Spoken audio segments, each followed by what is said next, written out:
Hello and welcome everyone to our 12-hour stream. And we are just now kicking it off.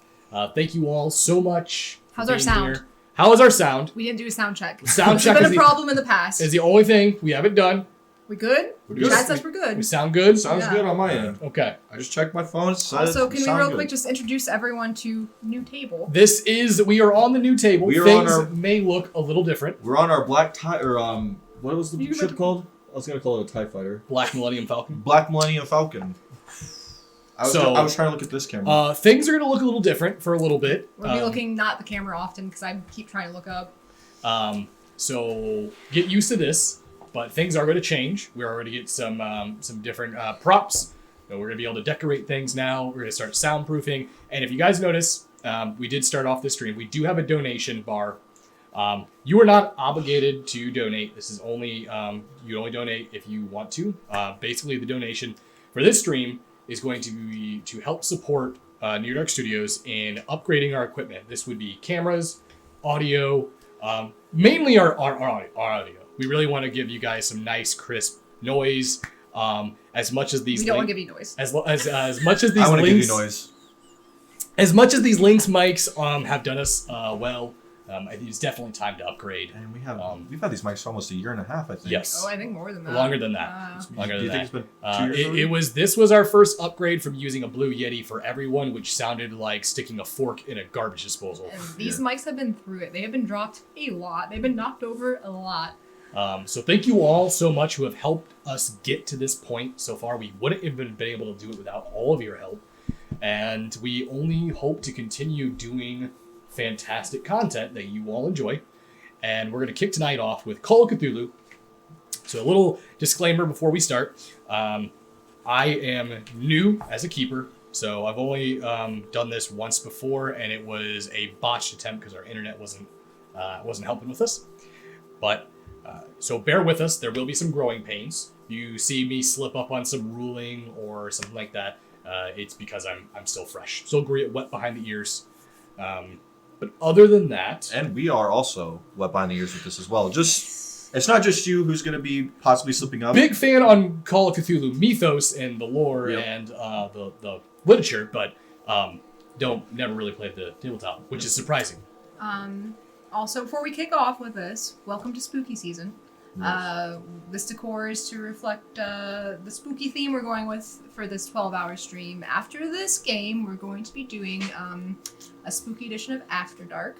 So we'll be reading ghost stories that were sent in, and then some off of Reddit. We're going to be doing pumpkin carving and things like that as we go. So that'll be a few hours, and then after that, we have a VR headset here with us. So we're going to be playing Phasmophobia with VR with you guys. So if any of you guys have Phasmophobia, you can stick around for that and you can join in and play a game with us. Especially if you're up that late or early. And if you all want to burn the midnight oil with us, and just because this is going to be allotted to possibly go for about 3.5-4 hours, depending on pacing.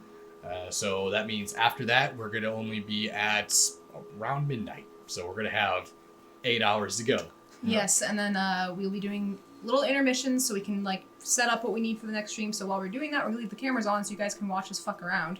We'll put music on, mics off, and then have the camera on. You can watch us change the set, whatever we're going to be doing. So it won't be super boring while you wait. So, do we have any other announcement? There is one more thing. It is not currently up. Unfortunately, I did not have enough time. It was on my to-do list, but it just wasn't too much stuff to do, getting everything set up. But we do also, along with this donation tracker, we do plan on starting up a Patreon. We've been putting it off for a long time. We have, to be honest, have felt like we didn't really deserve one because we wouldn't have a lot of content for you guys to possibly pay a monthly subscription. Mm-hmm. Right now, the Patreon, when we started up, it's only going to have a $1 donation on it monthly, and it's going to be strictly to help the stream. Since we just got partnered with YouTube, it's going to take a while for us to start really building that community on there as well. And Patreon's just going to help us do that faster. Mm-hmm. So, does anyone else have anything? Justin, you've been quiet. Yeah, actually suggested that you and Elijah kind of talk a little bit, just to test your mics out as well. Make sure everything's... Hello, testing 1 2. Do you have any announcements? What's going on with you? What's going on with you? I'm drinking. What am I drinking? You voted recently. Good job. Have I? You did No. vote. Oh no, you didn't. Elijah voted. Elijah voted. voted recently. We're voting on Monday. Yeah, We're all going in on Monday. Yeah, We're we're going to be on Monday voting. because it works for So us better. there's your mic test. Happy birthday. I will say thank you, Shang, for all the gift subs, including one to me.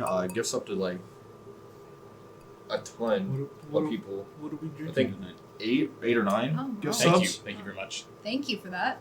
Elijah, you want to test your mic out real quick? Oh yeah. So thanks for the subs, and yes, Carl unfortunately will not be joining Call of Cthulhu. I don't know if he's going to join the events later on.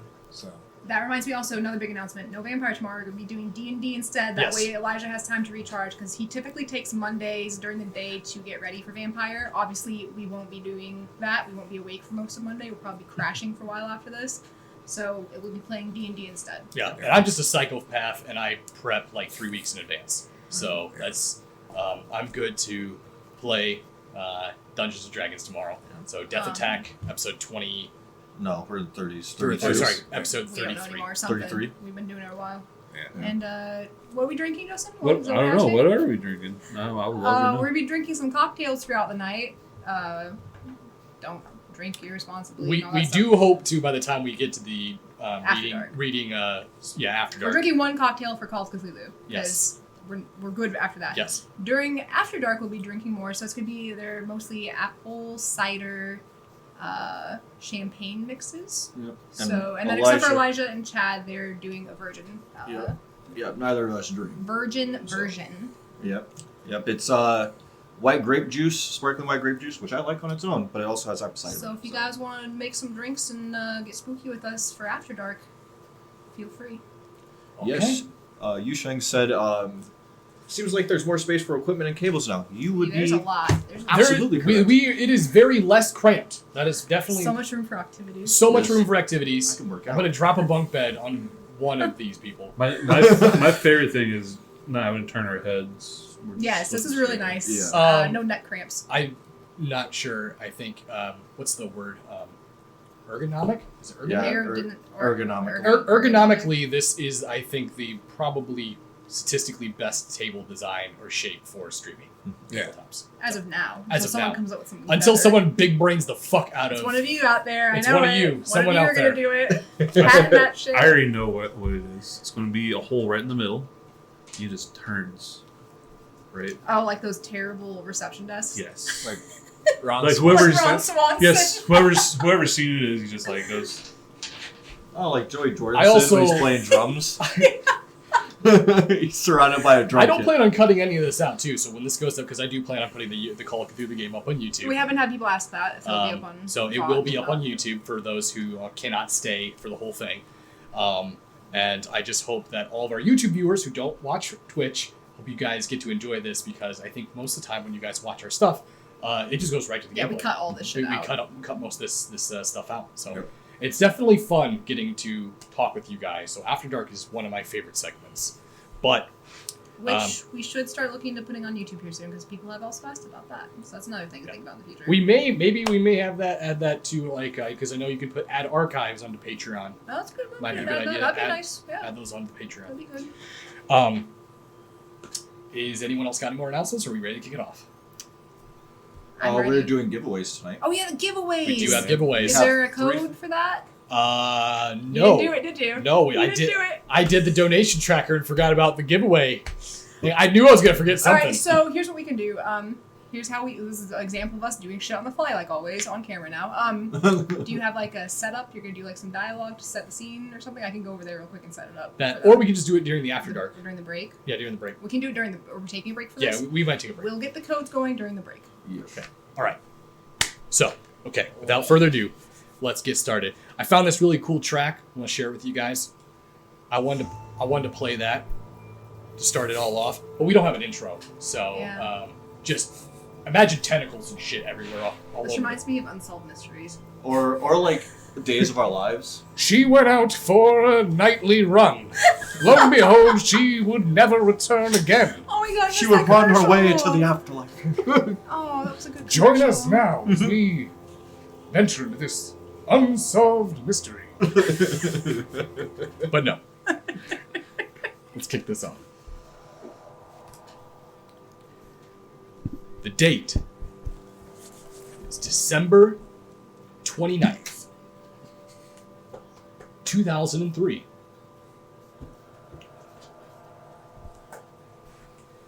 "17 years ago.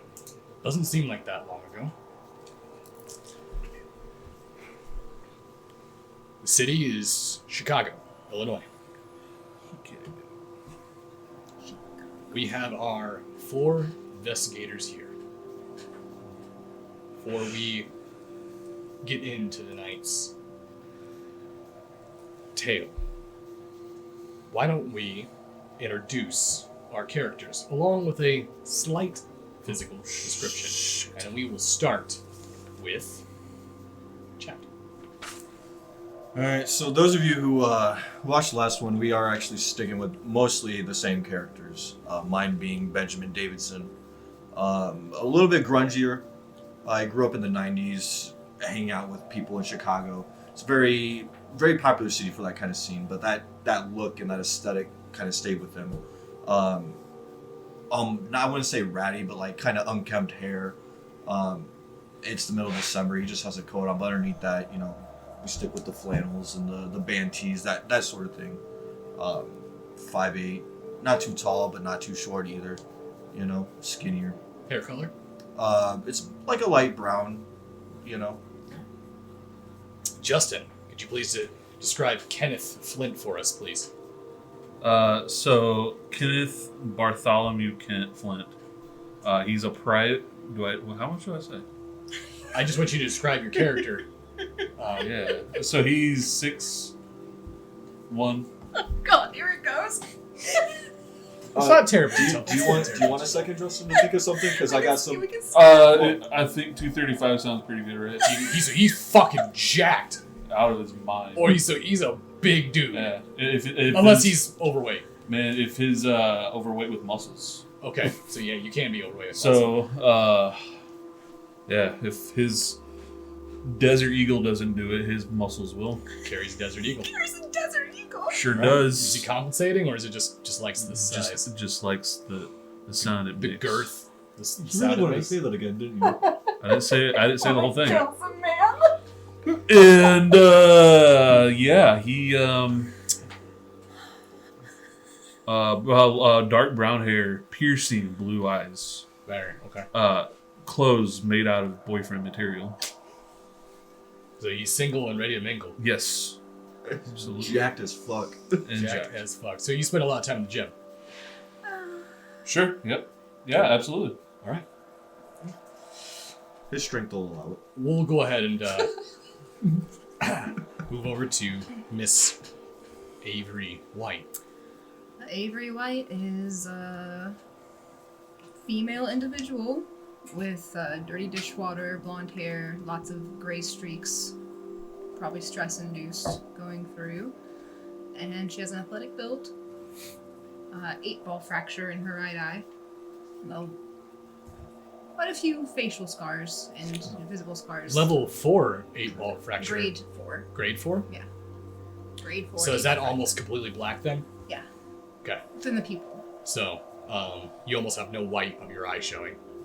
No, it's the pupil. Just the pupil? Well, not the pupil, like the iris. The iris is the gone. iris, yeah. Gotcha. Okay. And finally, Joseph Hernandez. Yeah. Name's Joe. Got short black hair, scar across my cheek, about 5'10". I would say I'm pretty fit.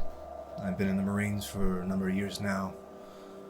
This year, May 1st, I was finally able to go back home. I'm married, wife Laura, little boy Matteo. Yeah. Very well. So, we are going to start this off with Joseph. Yeah. Joseph, just left your home. Yeah. It is brutally cold out. Actually, a few days after Christmas, a cold front moved into Chicago, and it has been nasty. It's been hit by a blizzard that went on for almost 2 days before the snow finally stopped falling. Streets are now somewhat clear, clear-ish, but the snow is pretty high. And what do you drive, Joseph? It's just a beat up Chevy I have. I picked it up in a shop, Okay. So, you're going to be taking it down to Tito's, which is where you work.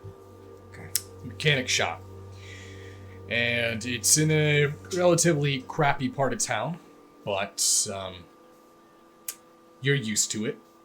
You've lived in crappy parts of towns for a long time.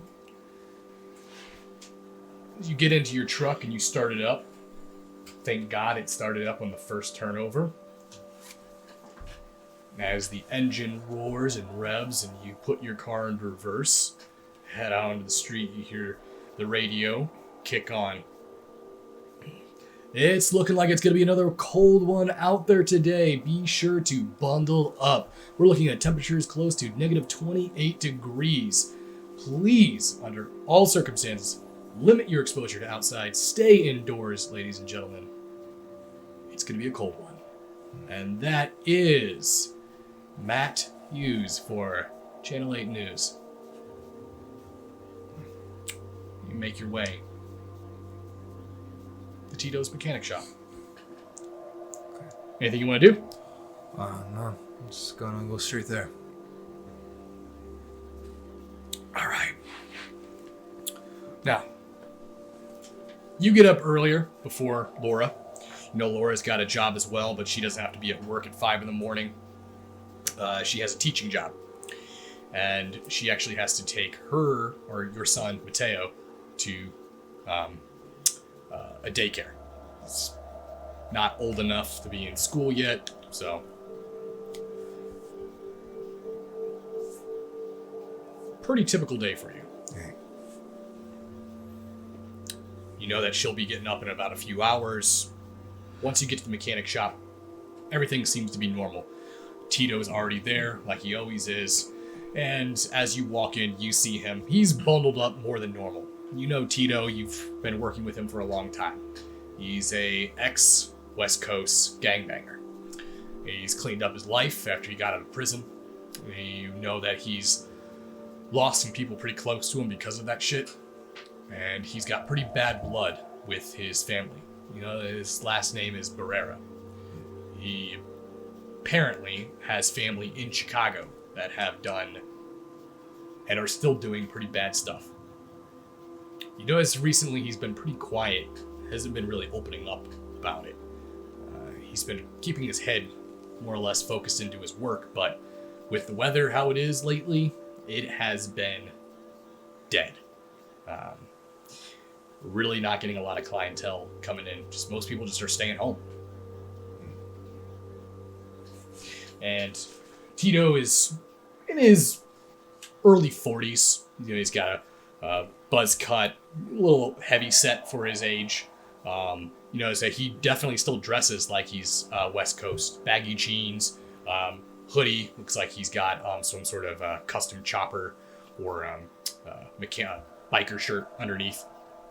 A pair of Converse.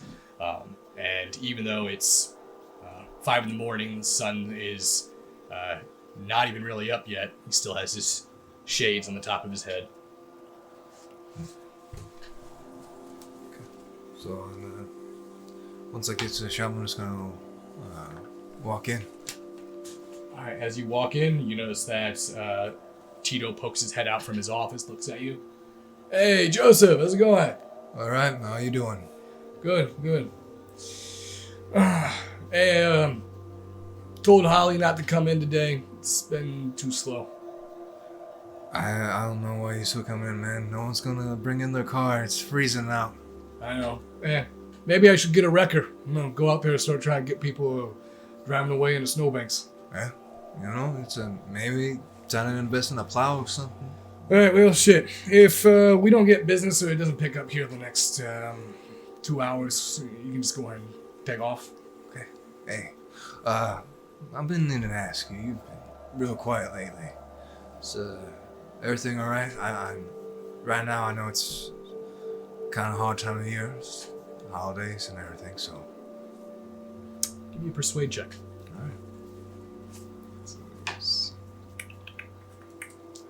I'll give you a bonus die as well because you and Tito have been working together for a long time. Okay. So I roll an extra D100. So what that means is you get to roll your D100 another time. Okay, cool. Wow. Just one. Just the 10. So persuade check. Yep. I don't have anything in it, so it's just the base 10%. So that means it's gonna be the base 10%. Yep. It's gonna be pretty low chances then. So I got a 00 and 1 on my D10.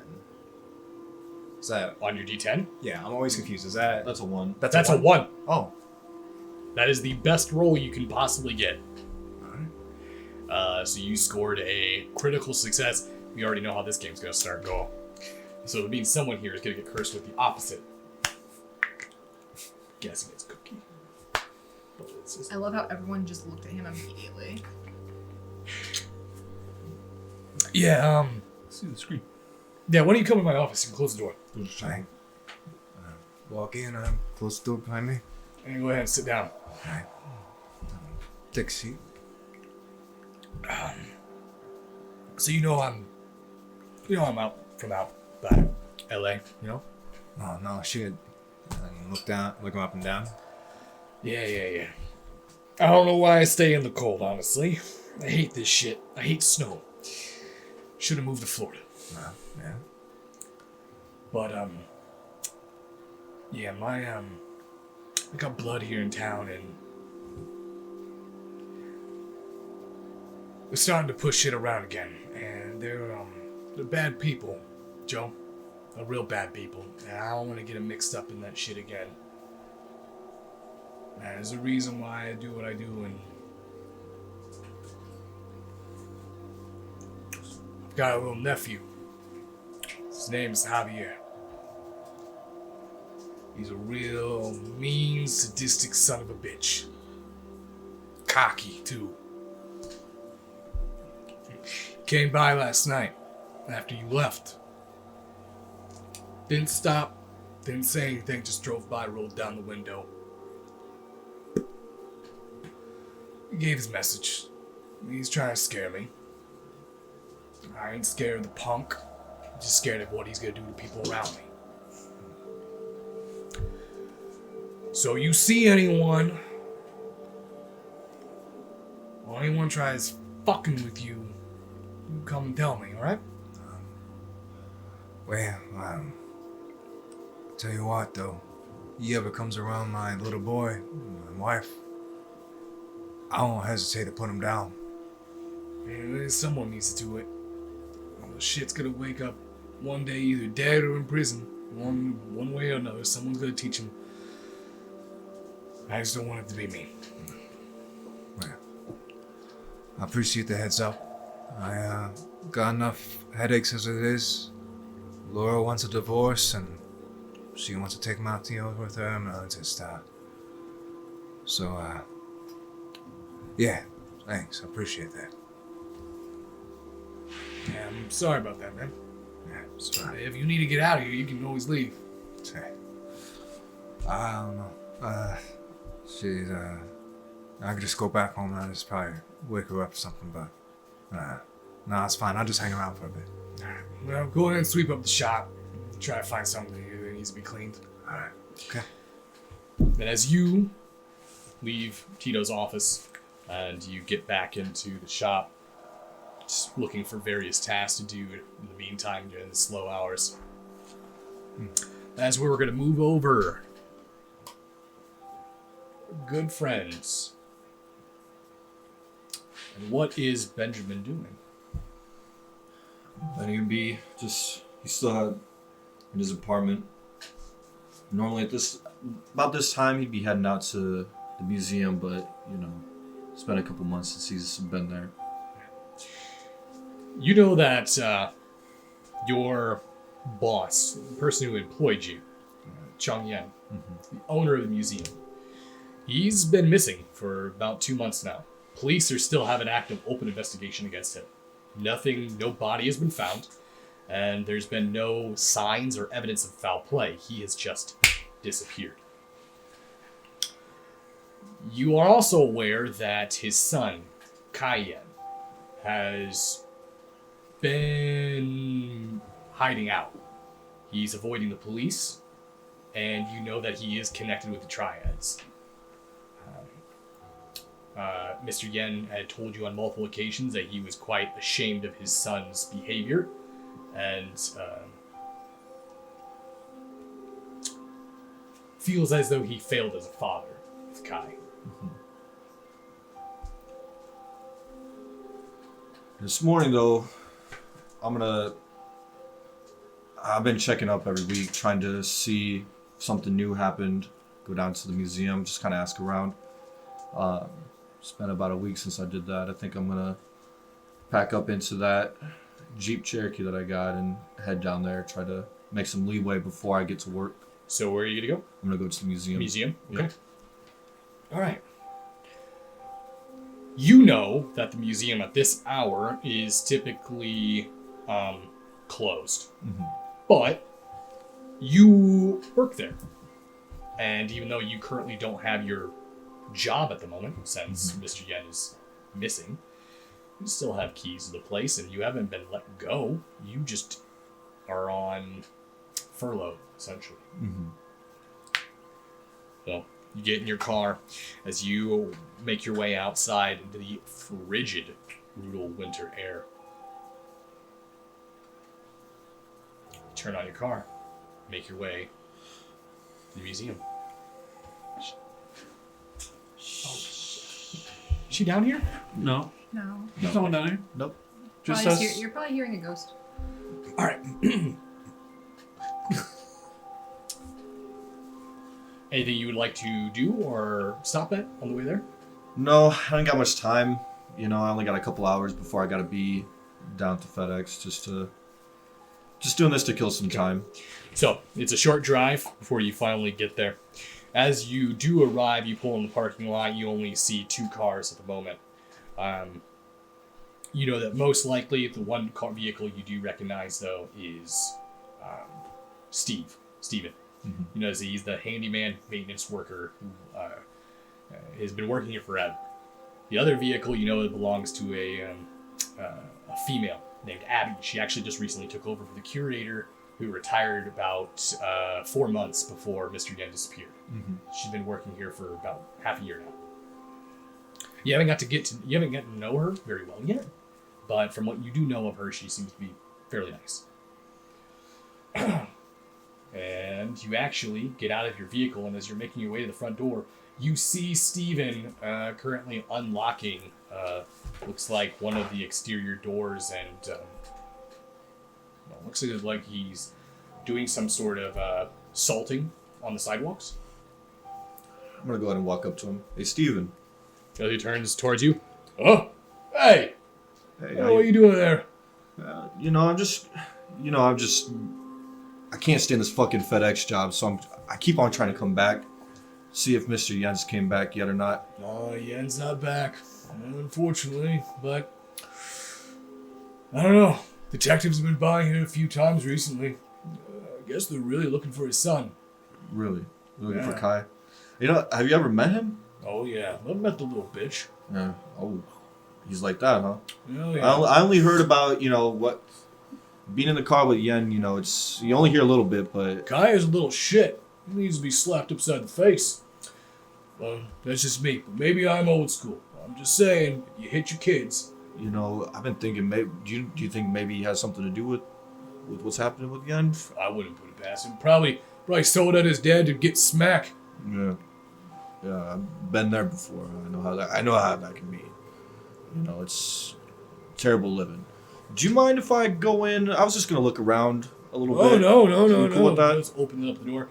As you walk by him, you see that Steven has, he looks like a person who's worked a very hard job for many years of his life.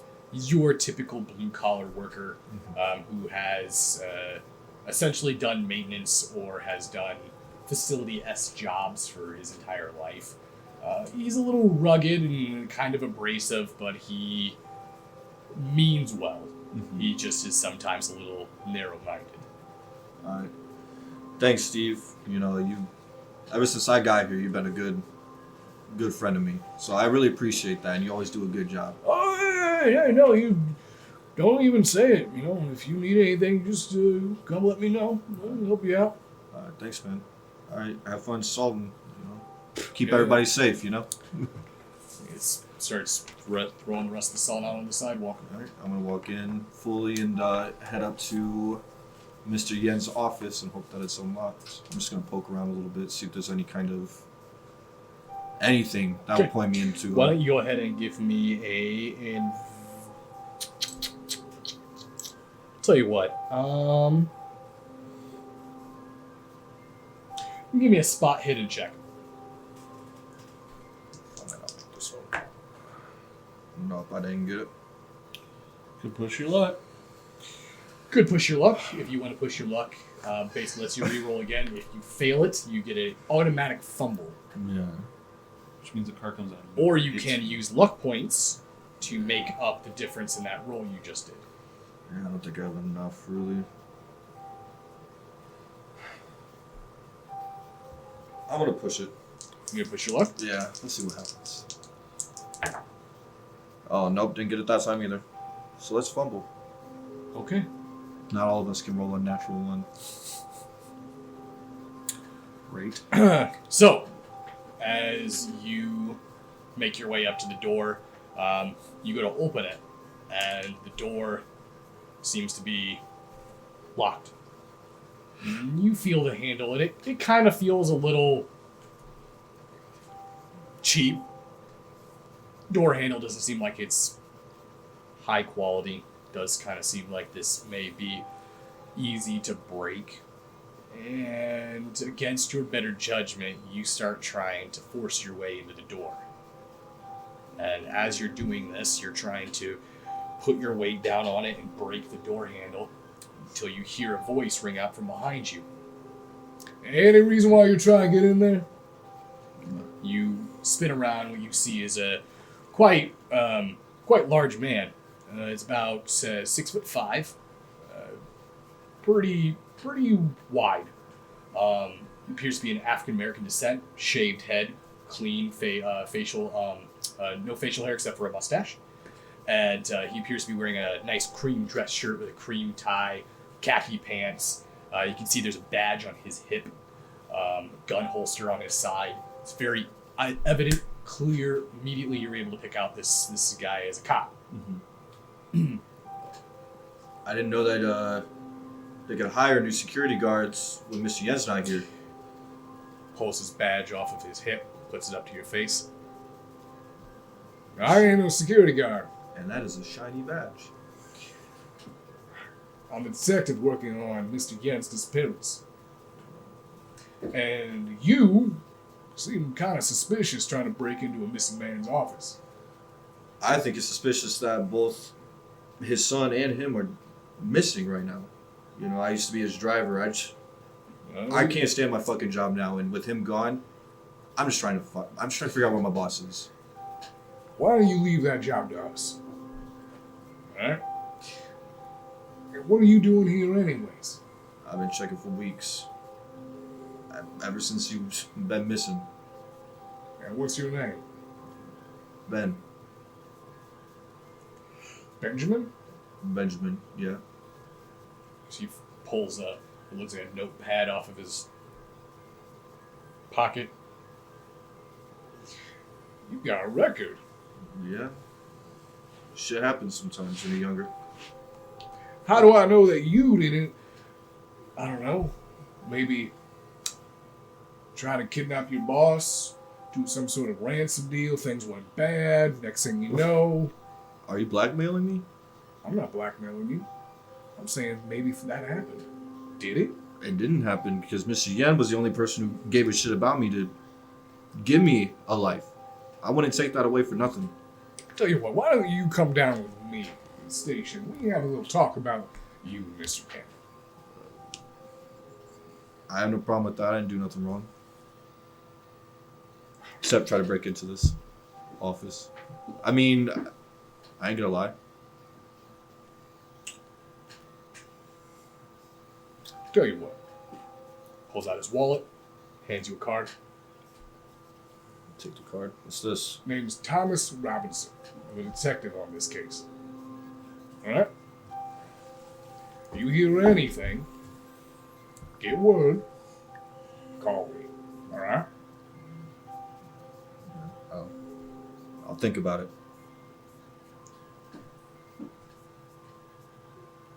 Don't be breaking into offices. Yes, then he turns and walks away.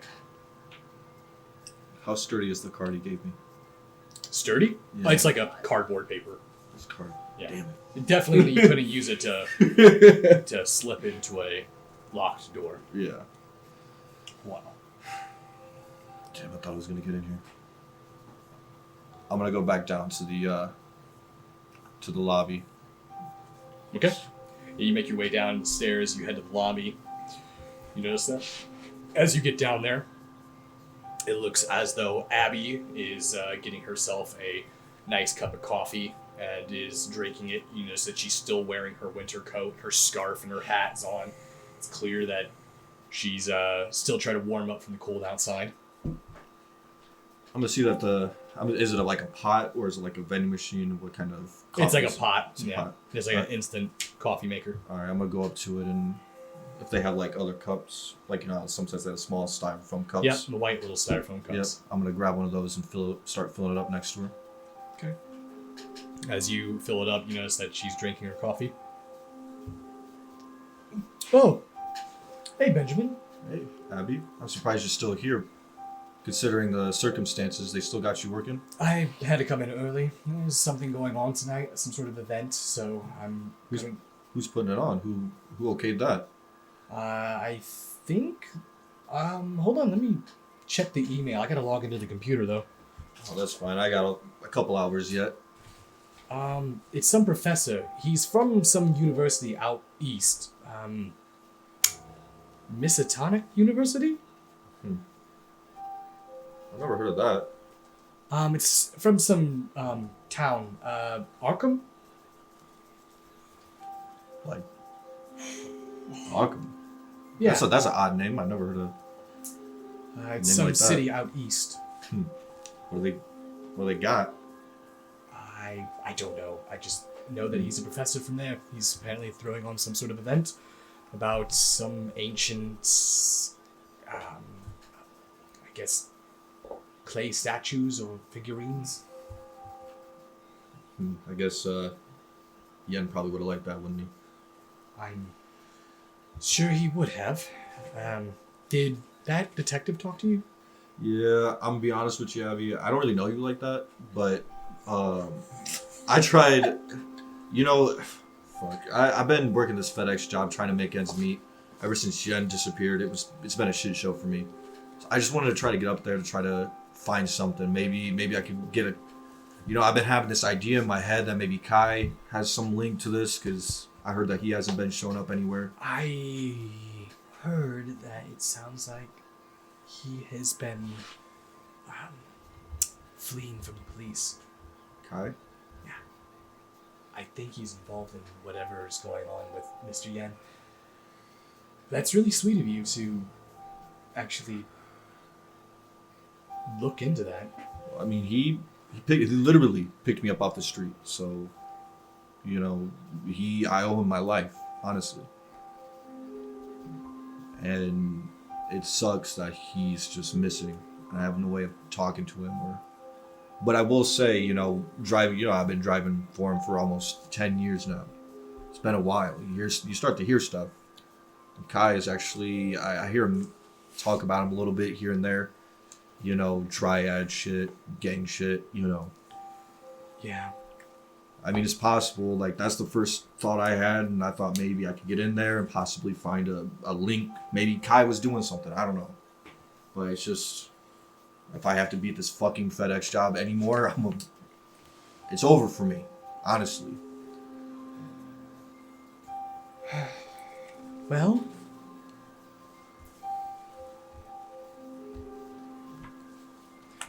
maybe you can stop by tonight and help out. I'm sure I'll need some help. Yeah, I could do that. I think. Steven could always use the help. He's getting up in there in age, Yeah. Steven's a little brash. He means well, though, I promise. He rough around the edges, but honestly, It's rough all over. I was trying to be kind. I'm gonna be honest. I was trying to be kind. Dude's seen some shit, I'm sure. But. All right. Well, I guess I better get to work. All right. Thanks, Abby. I appreciate it. Yeah. I'll see you later. All right. I'm gonna head out and just make my way down to the office. Okay. As you get out and head out to your car, make your way to the FedEx job. That is where we are going to turn over.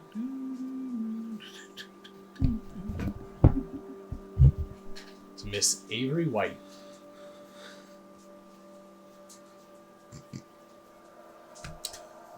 Avery, where are you staying? Like living thing? Mm-hmm. I'd be in my apartment. Okay. And how long has it been since your attack? What month is it? It's December. So 4 months? 4 months. Okay. So, scars on your face are still relatively fresh. They're not open or bloody, but you can definitely tell the scars are still new. Still getting used to the new appearance. You wake up and you get a text.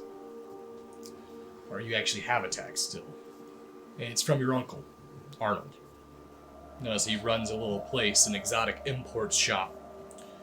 It's pretty much a place for people to go and buy their novelty little dragon and fairy figurines to put in their houses. It's filled with cheap katanas and knives from Taiwan. It's pretty much a bargain barn shop. But Arnold also sells dope and also helps procure very valuable items that the White family have been moving for a while. Text from him just says, "Meet me at the shop." Alright, and how far is the shop from where I'm at? It's not too far. It's actually probably about a 5-minute drive from where you're staying. Alright, then I'll go ahead and grab my Beretta and strap that on under my jacket. Okay. I'll head on down. You head outside into the frigid cold. What do you drive? Ooh. It's 2003. Yeah, 2003. Yeah, I'll just do like a simple black sedan. All right. Nice black Toyota Corolla. Wow, you just came up with that, alright. Hey. I don't even know what it looks like. It's a black sedan. Okay. You get into the vehicle. You make your way down to Arnold's Exotic Imports. You pull into the lot, and of course it's early in the morning. He doesn't really have any customers. And you also know that he doesn't really even unlock the door until 10 a.m. anyways. Get in there about 9:30. You head up to the front door. It's locked. What would you like to do? Would I know of like any hidden keys or anything like that you'd have laying around? You know that the back door is typically unlocked, but you have to go into the gated area. Then I'll try that. You go around, you open up the gated area. As you walk in, you can see the snow is piled up very high. Just a small little trail able you to whittle your way through the yard. You can see the little paw prints all throughout the yard that are pocketed, filled with holes, where you can see that Arnold's basset hound goes out and relieves itself as it prances through the snow. As you make your way to the back entrance, you open up the door and you're greeted by the quick and furious sniffing and nuzzling of Arnold's basset hound at your feet. You know that its name is Stegosaurus, Shut the fuck up. also known as Stegs. Alright. Wait, I'm still outside? No, you're inside. This is kind of like a mud room or entryway. Is he shut out there? Yeah, he doesn't ever go inside the shop. He stays in this entryway and in what's like a big heated barn. My uncle's a douchebag. Alright. I'm gonna pet him. And then try to shoo him off. After you pet him, you notice that he follows you all the way till you get to the door to the shop, and then as you walk in, he just sits there and stares at you guys through the glass. As you walk in, you're immediately met with the rich smell of cannabis filling the air. As you notice that a beaded curtain gets moved out of the side as Arnold makes his way in. Still very much stuck in the 70s. He has his open, deep V shirt.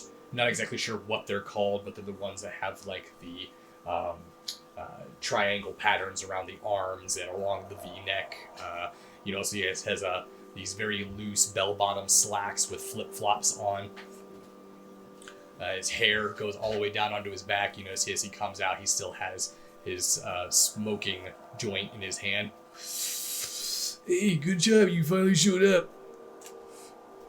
You know that dog's not gonna be much help to you if someone ever breaks in, right? If He's stuck for outside. smelling. He's not for attacking. He's a basset hound. Best smellers in the animal kingdom. That's why Sherlock Holmes had one. Except Sherlock had Watson. I don't have Watson.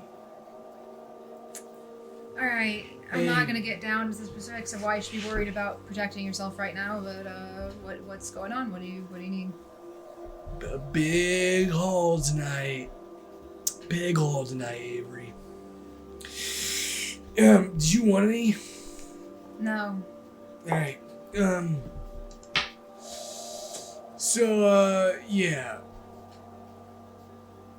The, Oriental Museum. You know the place? I know the place. Yeah. Apparently, they are having some bigwig professor come in from out of state and is going to be holding some sort of event tonight, some sort of gala. And he's bringing some pretty rare pieces. And guess what? What? I found out a little something from one of my little birdies. Apparently the new curator, she's only been working there for about 6 months. Guess her name's Abby. Guess what her last name is, Avery? Normal? Barrera. Yeah, she's the sister to fucking Javier. She's been stealing from the museum for months now. She's been replacing the stolen merchandise with duplicates. And guess what? Mr. Yen, he's the guy who owns the museum. He's been missing for 2. Betcha he found out, and they had him. So I'd be extra careful, but this isn't really more about acquiring the items. This is more about finishing a debt. We want Abby dead. You want me to kill Abby Barrera? Well, either you can do it, or we can get someone else to do it, but your dad sort of figured that you would have a little bit of resentment after the beating that Javier gave you.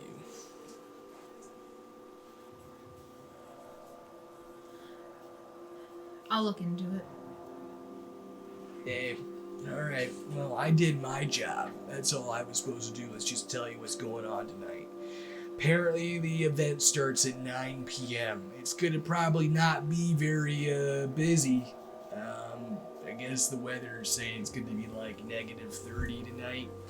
Maybe even worse. Alright, so you want me to go scope the place out? Well, if you want, you can, if you want to scope it out. But, more or less, we kind of want you just to take care of Abby. Or follow During her. an event? Or follow her after the thing's over, trail her. I'll check it out. Alright. Also, just to let you know, there's been a guy snooping around. He's been coming in here. Keeps asking questions. Bigger guy. He's, looks like a douchey jock. I think his name's Ken. He's a PI. What does a PI want? What are they asking you? Apparently someone's hired him to start looking into certain artifacts. Certain artifacts that we've been selling. Keep your voice down. Oh, no. No bugs here. I made sure of it. I love you and everything, but I don't really trust your judgment. Listen. I never would have survived Grenada. Don't bring that up again.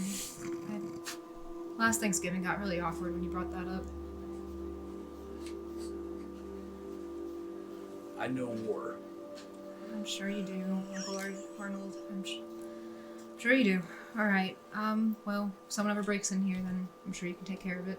Oh, yeah. Because, when shit went down, They won't have a chance. As he reaches over and he grabs one of the shitty made katanas that would most likely shatter after one swing. There's no way they're going to happen with this. This was made by Hanzo Hattori. You realize it's the replica from the Kill Bill movie. Alright, I'll lock up behind me then. Have fun playing with your toys.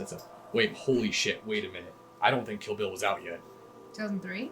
I don't think it was yet.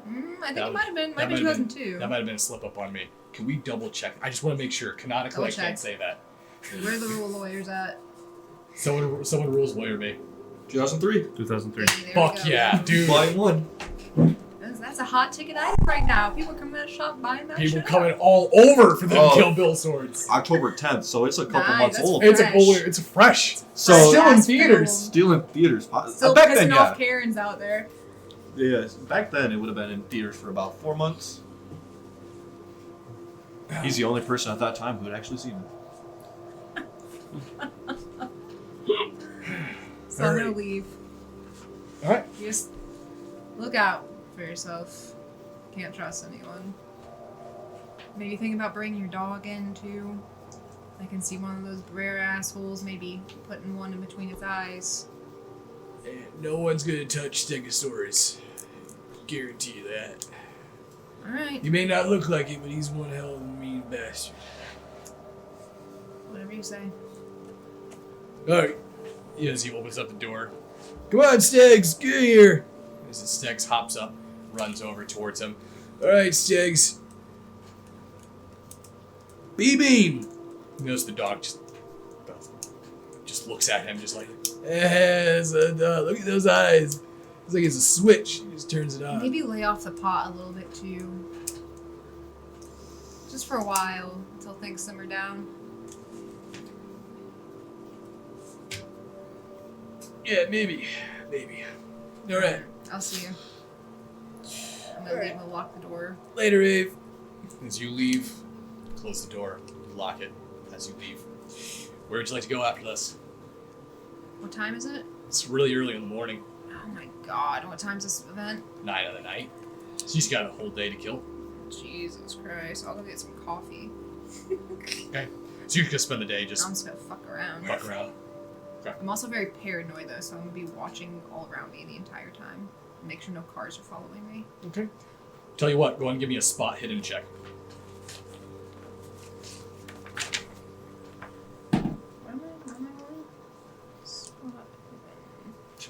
It's on the right. Okay. 85, Okay, so what's your spot hidden at? 40.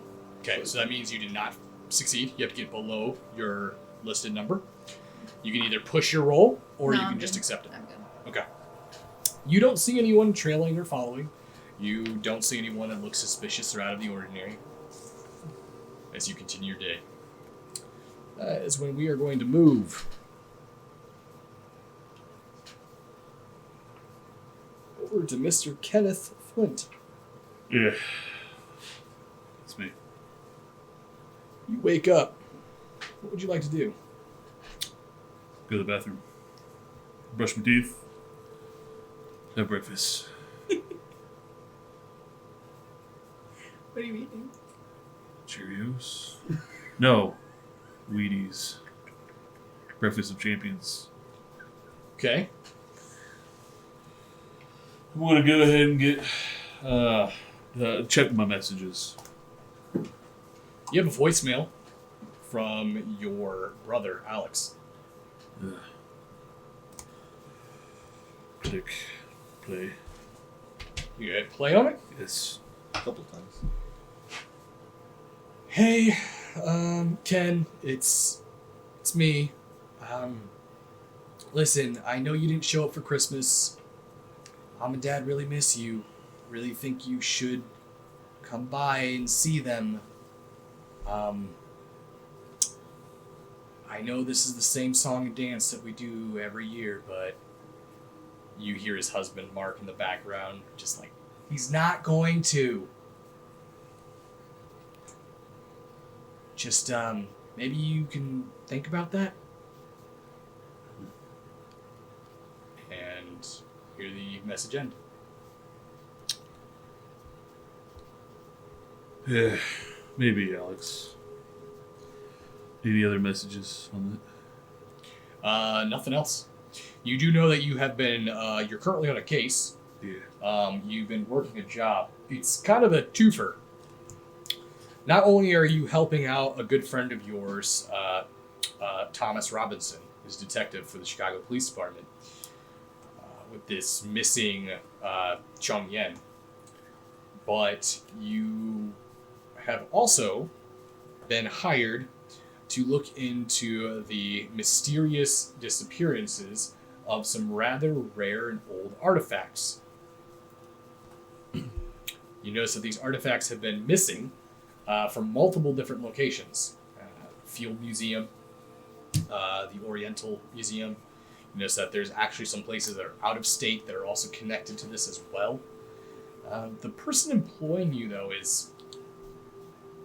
well, it's a little odd. They're only giving you the name Jack Smith. You already pegged it as a bullshit name. Can't find anything on this person. You're fairly certain that when they're talking to you over the phone, you've never met in person. That they are using some sort of voice changing device. Their voice sounds garbled and digital. You also have noticed that they are good for their money. They've paid you half already up front. You've been racking up a pretty big tab. But you know that there's a pretty big event going on tonight at the Oriental Museum. It'll be about 9 p.m. And you know that the shipment of artifacts that are going to be displayed there are being used in the same delivery service and system that all these other items have gone missing in.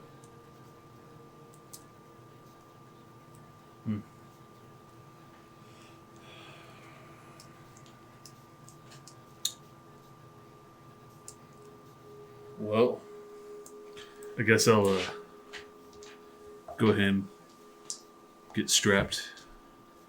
Grab my... You don't sleep strapped? No, it's under my pillow. And then step outside and light myself a cigarette. Get into my 1997 Monte Carlo. Monte Carlo, okay. Yeah. Comfortable lifestyle. Where you gotta go, Kenneth? Gonna go see Courtney West. Courtney West? Yes. All right. You know that Courtney, she is another PI. She got kicked out of police academy. She's a little too violent. And that's saying a lot for the Chicago PD. She has a habit of crossing red tape. She's got a habit of not abiding by the rules in order to get what she wants.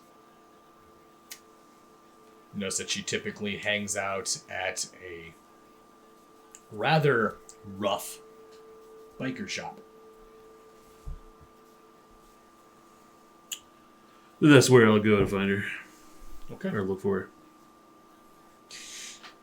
her. So, get in your vehicle, your Monte Carlo, and you head your way towards the Burning Rubber Saloon.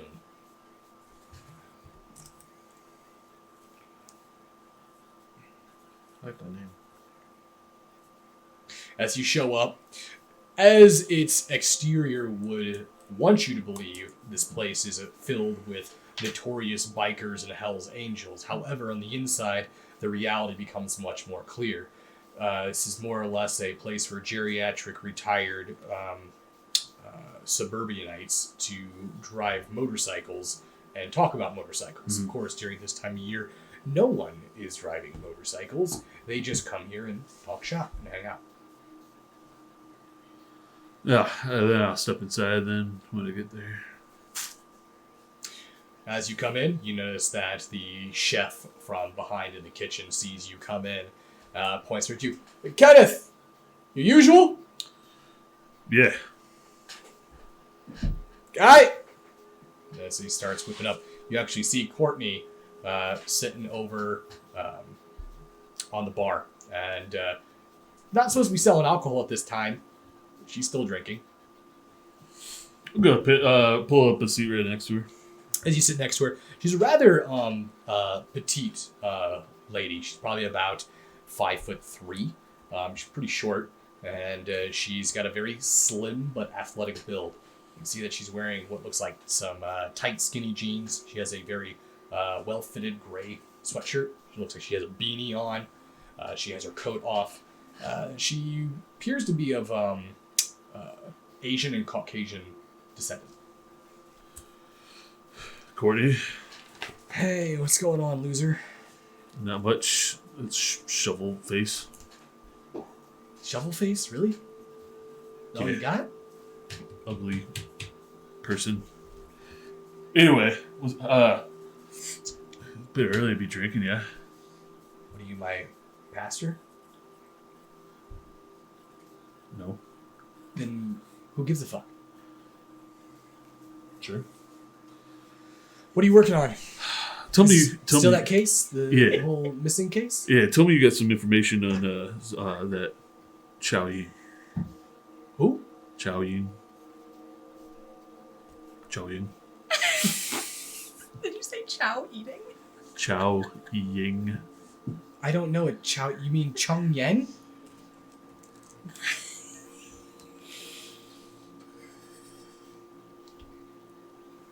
Yeah, Chung Yin.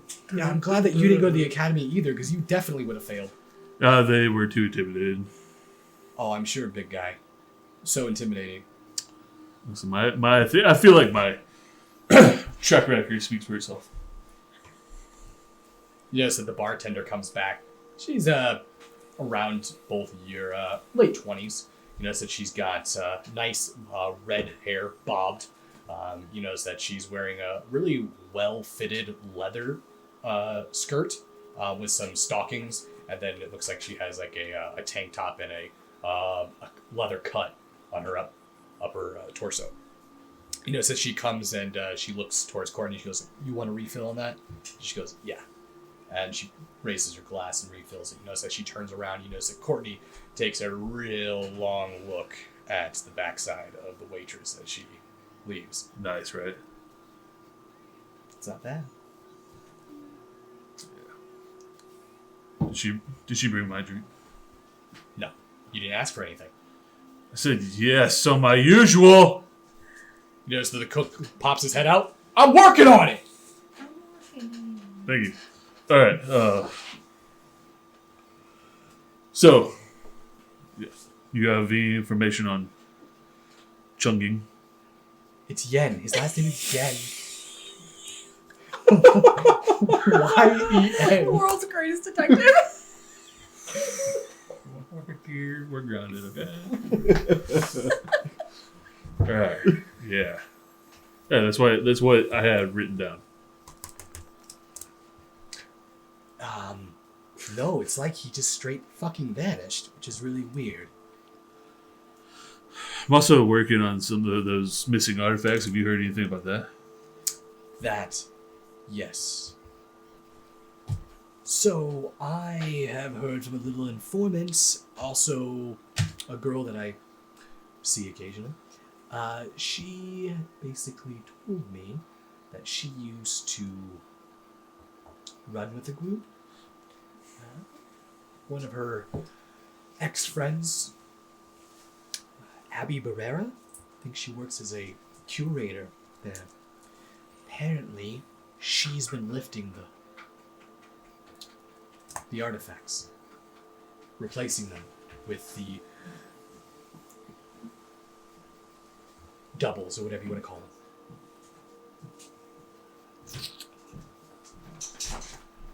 them. So I think you got your lead right there. Right. What do you got for me? What do you need? Well,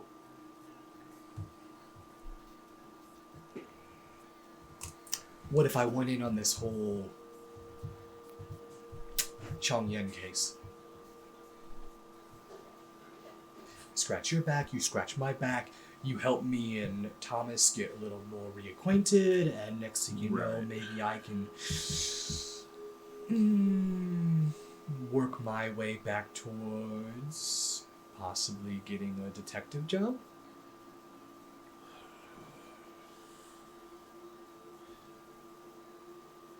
I don't see a problem with that. Okay. That'd be fine.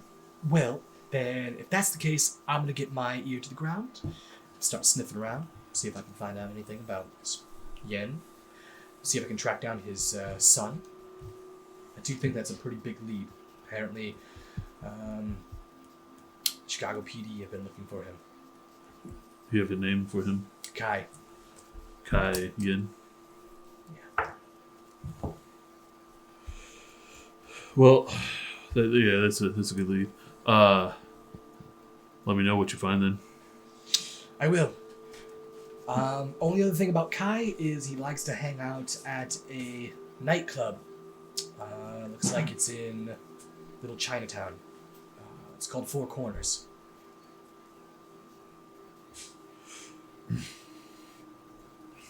All right.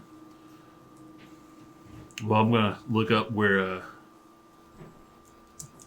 You would happen to know where I could find Abby Barrera?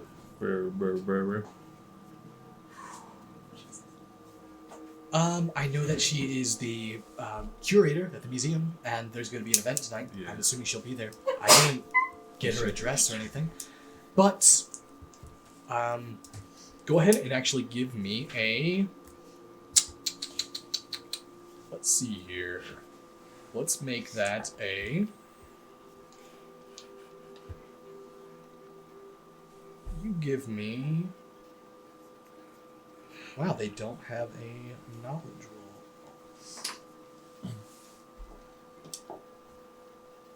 roll. I'll tell you what. You can go ahead and give me a... Nah, history's too low for the base.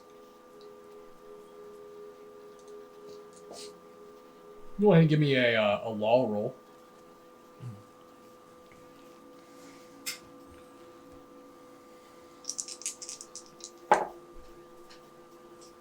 No.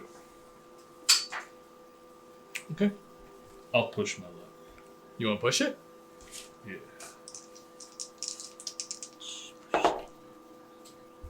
Definitely no. push your roll. Okay, so I have automatic botch. Yeah. All right. I have to get below my number. Right? Mm-hmm. What's the 5% on the wall? That's just your base. Like if you don't put anything in it, it would be 5. Oh, it's So, as you are sitting there and you're thinking to yourself, man, Barrera. It finally clicks in and it snaps. You remember that Barrera is a pretty notorious family in Chicago that are responsible for a lot of crime. And as this epiphany enters your mind, you notice that the waitress comes back. Did you want some coffee? And you notice that she slips and the coffee just juts out and it splashes against your face. It's scalding hot. It just burns and melts some of your face as you get what looks like a first-degree burn on the side of your cheek. You notice that she panics. She puts her hands up on her head. She's like, I'm sorry. Take 1 point of damage. scream. How hot is that coffee? Scalding hot. Why? It's like old You can get McDonald's third-degree coffee. burns from fresh hot coffee. So take 1 point of Just damage. 1 point of damage. I've Or done is it- coffee okay. myself plenty of times. Never gotten fucking even a first degree burn. What the fuck? You should know. He works at a coffee place, too. I have scars in my arm. Oh wow. Tell us how you got those scars. As this, you get the coffee on your face, you notice that Courtney, like, steps back, just like, holy shit! And, you know, the waitress moves over and she grabs a towel and hands it over towards you. It's like, puts it on your face, and you notice that she moves back and she grabs what looks like an ice pack. She puts it on your... Give it here, hands it give over it. to you. Yeah, I'm pushing up supposed against to do? I am so sorry, hon. I'm so sorry. Your food's gonna be on the house tonight. You know, so as you are holding onto the ice pack, it feels a lot better now. As you pull the ice pack away, and you look at yourself in the mirror behind the bar, you do have a little bit of redness, but it doesn't look like there's any serious damage or burns.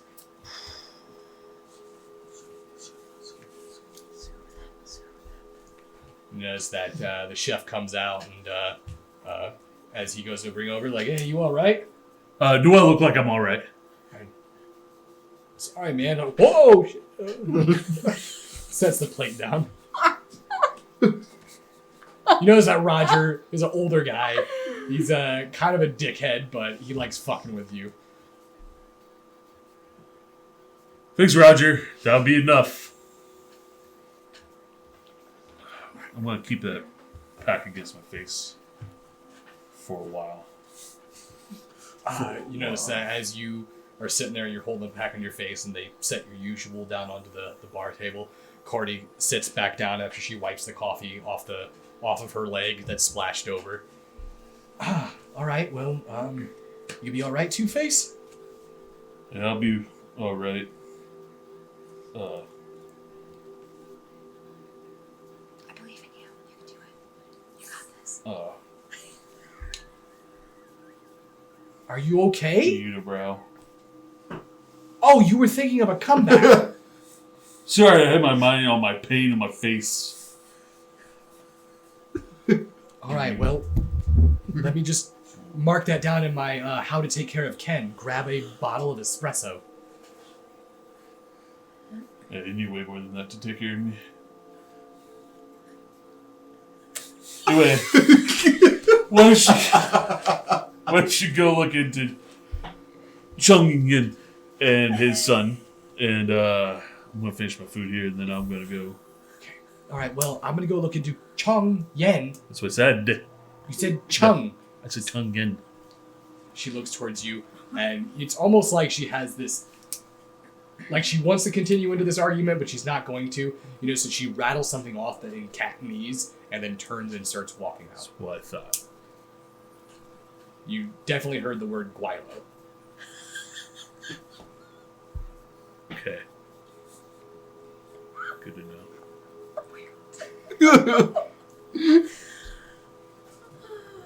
Alright, I'm gonna finish eating, then I'm gonna go, I guess, kind of relax until it's time to start getting ready for the The event? event. Okay. So that's where I'm gonna find Abby Pereira. All right. Meanwhile, back at the mechanic shop, been cleaning up the shop, been taking care of things. Honestly, it's been pretty dead. If you had one car come in, basically they came in to get their battery changed. Other than that, no one else has really been coming in. Even if you look out on the streets, the traffic's pretty slow. However, it's getting to that point where you have this feeling that Tito's about ready to open up his door and just tell you to get out of there. And just like clockwork, that feeling that you had in your stomach, he opens the door and you are immediately taken off guard. Because the face he has as he's looking at you is not the face of a boss telling you to take home or take off, go home. He knows he has a face of concern, and he's holding a phone in his hand. And he looks towards you and goes, "Hey Joe, the phone's for you, man." Alright. Walk over and take it. You pick it up. Yeah. As you pick it up and you put it to your ear, you hear a female voice coming over the phone. "Hi, is this Joseph Hernandez?" Yeah. Who's this? "Hi, I'm Sarah. I'm with the daycare. We look after Mateo for you." Yeah. What's going on, Mateo? Everything's fine with Mateo. We have him here. I do want to let you know that your wife, she fainted. We just had an ambulance take her to the hospital. We are not quite sure what's going on, but we wanted to call and let you know. Okay. I'll be right over. I'm gonna get Mateo and yeah. Thank you. Alright.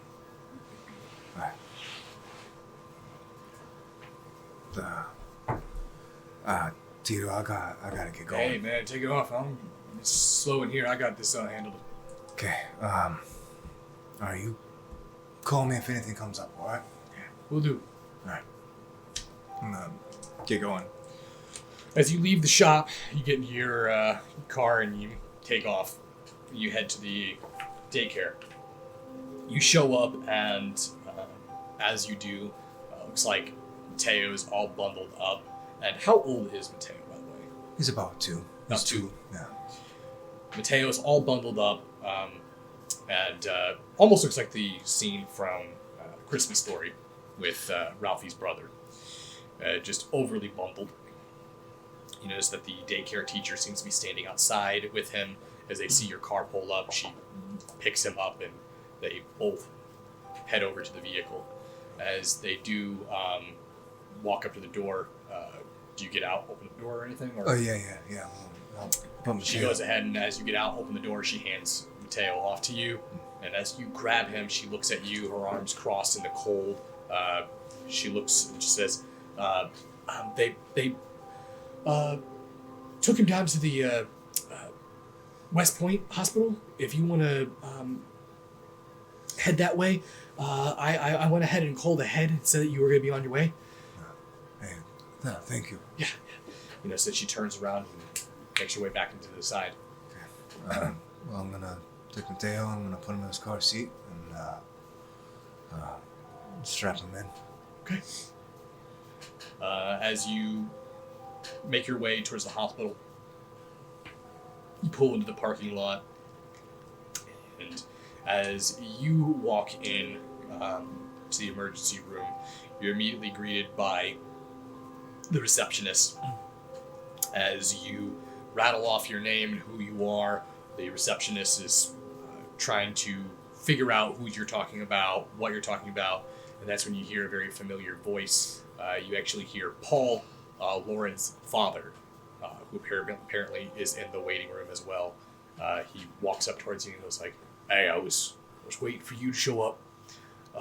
You might want to come with me." All right. Take Mateo and follow Paul. You notice that as you guys get in the elevator and you make your way up several floors, you get out, come into a hospital hallway. You see that Laura's mother is also sitting there. It appears to have tears running down her face. Her hands are soaked in her own tears and makeup. You notice that Paul sits down, begins rubbing her back, trying to comfort her. You immediately are getting the sensation that something was terribly wrong. You get a call out. Here, Mr. Hernandez? Yeah. You turn around and you notice there's a doctor. Thank you for arriving. If you have a moment, I'd like to talk with you. Yeah, just, could you give me a moment? I want to, just, make sure my son's okay. Hand Mateo to Paul. Hey, can you look out for him? Of course. All right. You know, as he picks up Mateo and puts him on his knee. You go just sit down with Grandpa and Grandma, all right? I'm gonna be right back. Okay. As you turn away from Mateo, who has this look on his face where you can tell that he doesn't understand the severity of the situation, and you can tell that this is just the shock of it is more overwhelming than anything else. As you turn back and you look towards the doctor sort of steps away from the parents sitting down.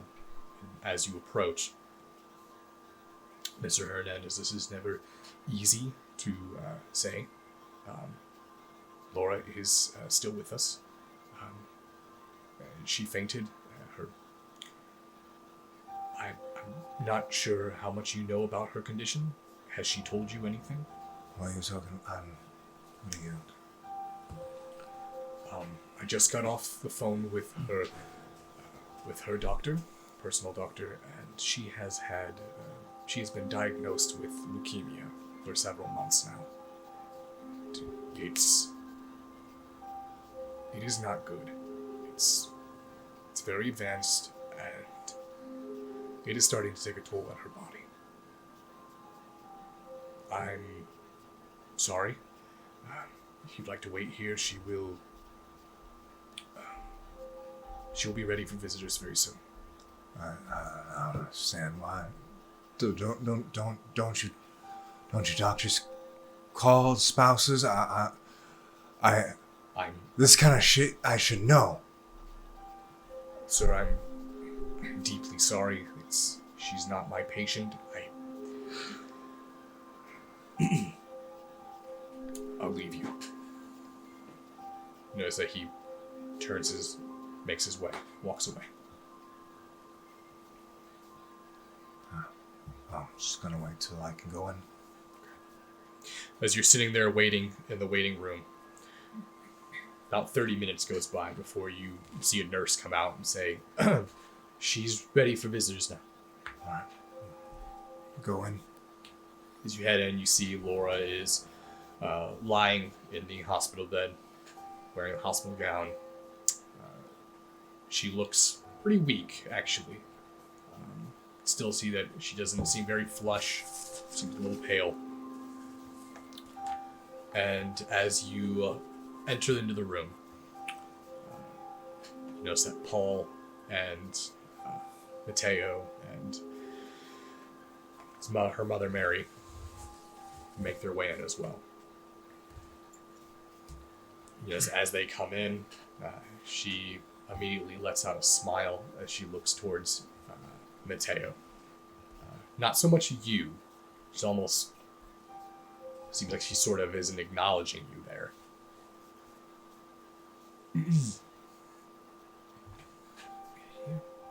Can you bring Mateo over here, Joe? Yeah. Grab Mateo and bring him over. It's that as she reaches her arms out and sets Mateo down by her side, he's completely oblivious to this whole situation.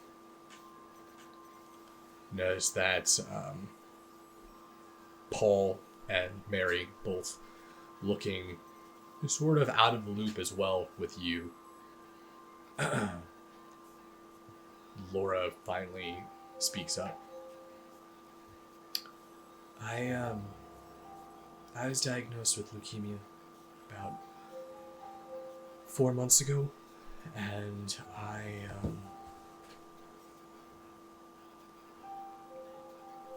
they only gave me 6 months.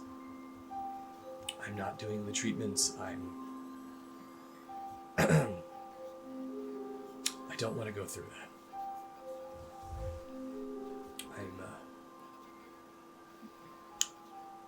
This is why I wanted the divorce, Joe. I wanted you to get away from me and not see this. I didn't want this to happen. I just wanted you to take Mateo and leave and just have all of this be in the past.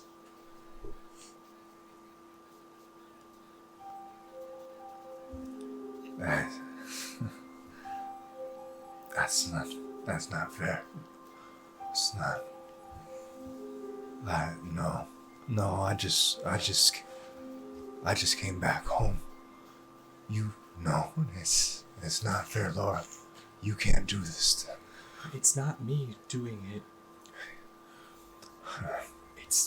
It's God. It's my time.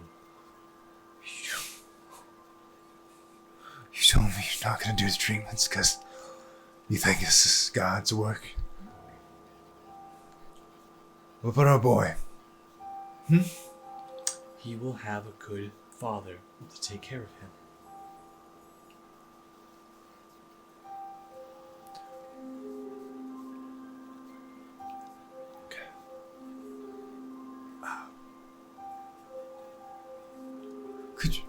Hey, Paul. I just want to talk to Laura alone real quick. You notice that he shakes his head, and both Paul and Mary get up and walk out of the room.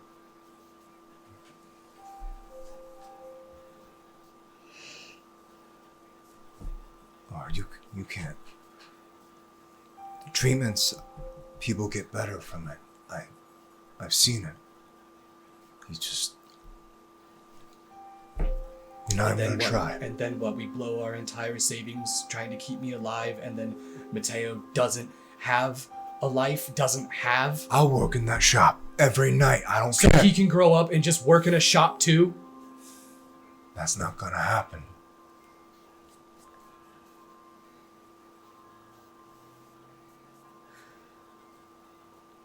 At this point, it's too far progressed. They can't even start the treatments. Why didn't you tell me? It's not your choice. This is us. He is from us. We were supposed to do this together. I'm done with the military. It's over.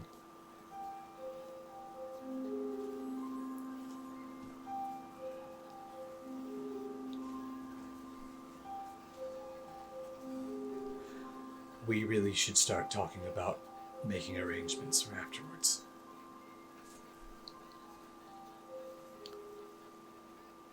I'm already past the bargaining phase. I'm past the denial. I'm past the miracle that it will just go away.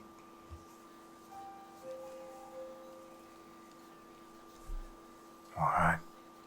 I'm sorry. I should have got out sooner, but...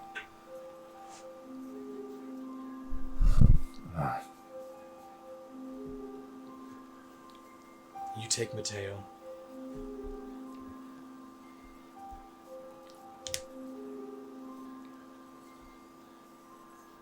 Yeah. Okay. I'll let you get your rest. She hands Mateo off towards you. So you pick him up.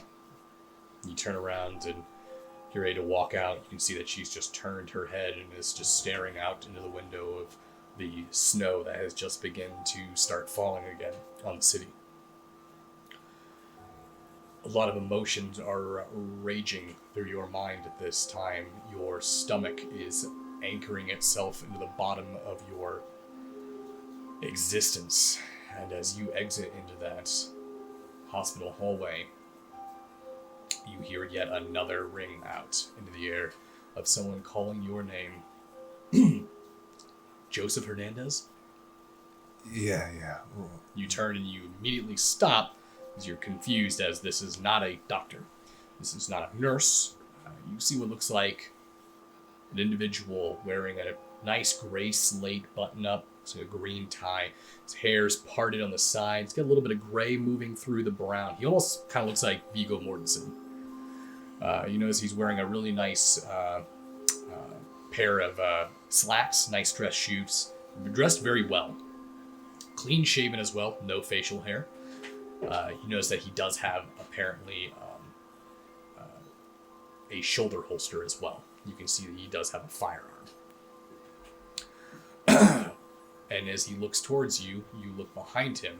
Go ahead and give me a spot hidden check, please. See if he gets another one. 30, and my spot hidden 75. 75? Okay. So yeah, you are immediately able to pick up the 3 other individuals that are standing behind him. They appear to be in all black suit, black shirts. You can see you have black sunglasses on, long black winter coats. You've been in the military for some time, and although you were never part of any sort of special forces or any sort of black ops, you were able to pick up that these guys are definitely spooks. These guys are 100% almost cliche CIA. As soon as I see that, I'm going to turn back towards my in-laws. I'm assuming Paul and... Yeah, they're sitting outside. I'm going to walk over and hand off Mateo. Hey, Paul. I hate to do this to you too, but could you watch Mateo just for a bit? Yeah, sure. As he reaches out and grabs Mateo from you. It should only be about a moment. Turn back around and start walking towards the gentleman. As you turn back over and you start looking at, walking over towards him, you notice that he's actually pulled the file out of the plastic folder holder outside the room. You notice he's actually flipping through it and reading. Can I help you? That's not good. Sorry to interrupt on such shitty news. Hi, I'm Dylan Beckwith, Special Agent Dylan Beckwith. Hi, okay, Bill. Joseph Hernandez, correct? Yeah. Good. You got back, what was it, in late, what was it? May. Late May? Yeah. Right after all major conflict ended over in the Middle East. Yeah. Lucky you. A lot of guys didn't get to go back. No, I still got a lot of friends over there. Well, I see you got a lot of stuff going on, so I don't want to try to dance around this or make it seem more prominent than what it is. I'm part of a special branch of the CIA. And we've been scouting for particular people that we think could do well in certain jobs. Alright, buddy, I don't know who you think you're talking to, but you just read that file. I ain't got no time to be fucking around working for the government. Well, we could make a lot of those debts you have disappear. Maybe a nice big deposit of, I don't know, $500 million goes into a special CD savings for your little boy over there. Could make all these hospital bills disappear too. It's gonna start to rack up after a while. If you're interested, pulls out a card. You look at it. Yeah. It just has an address. I'll be there for the next 3 hours. You want to play ball? You know where to find us. You notice he turns and walks away.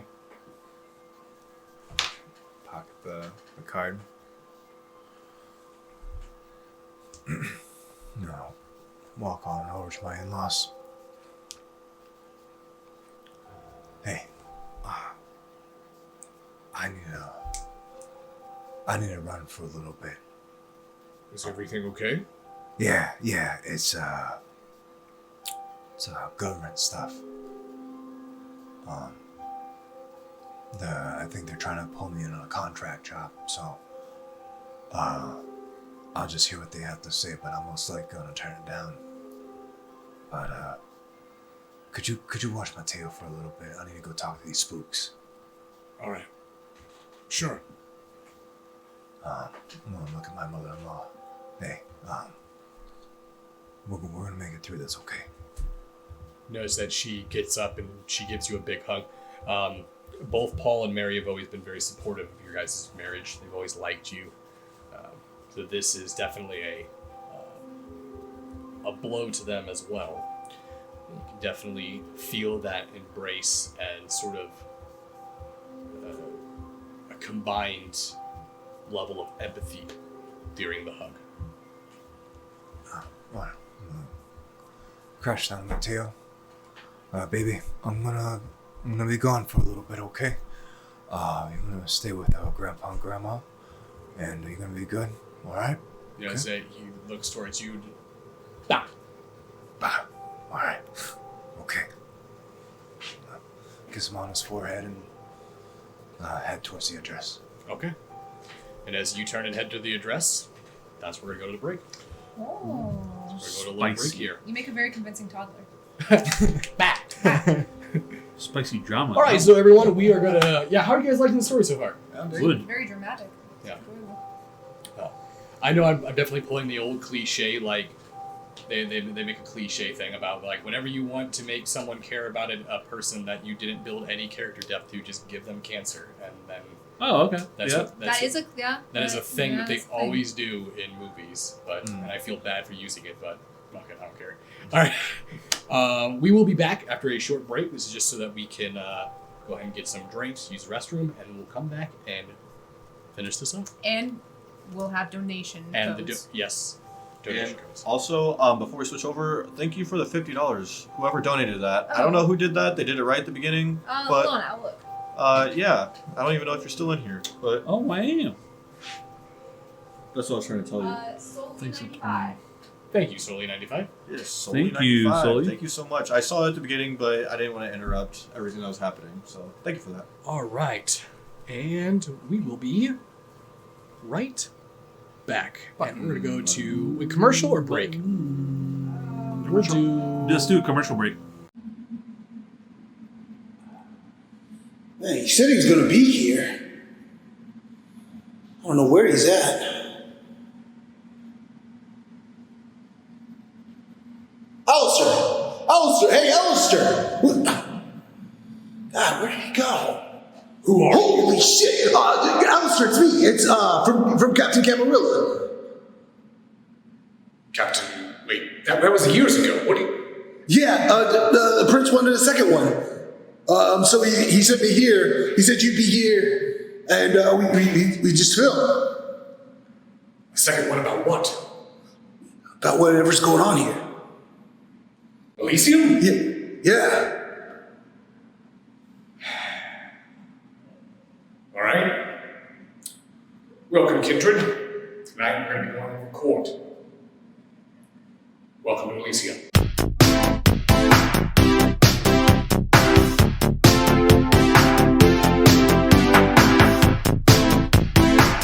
Tonight, we're going to be talking about the rules and etiquette of Elysium, and some of the positions that are involved with it.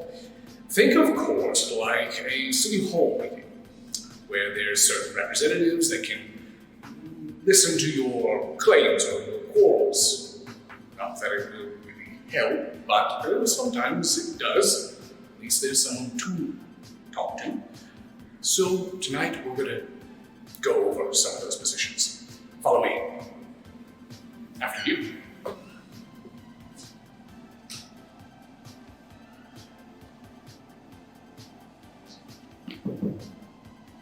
Is this it? This is dead. That's not a joke.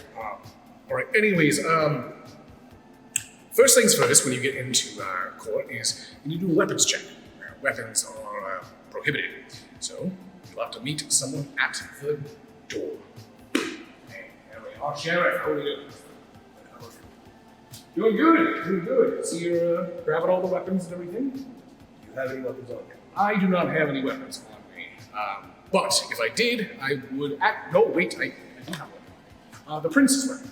Yes. The prince told me to bring this. That's why I actually came tonight. It's a squirt gun. Oh, yeah, the squirt gun. It's filled with acid. I don't know. It's just what the prince likes to use. And are you just eating? Are you just eating a bag of cocaine? We are in Miami. There's a reason why the Camarilla are not in control of Miami.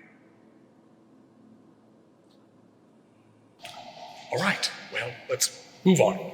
So, once you get done with the weapons check, one of the next things you want to do is start mingling and socialize. You never know who's going to show up to these things, so let's go ahead and get a feel of the room. Looks like the sheriff is still eating cocaine, so that's good. Looks like the Seneschal's going over her notes, probably wondering what the hell the prince is. And we have an anarch here. The one with the really colorful shirt. Let's watch this. This could be interesting. So, we got two. Repeat after me. Tubular! Tubular! Tubular!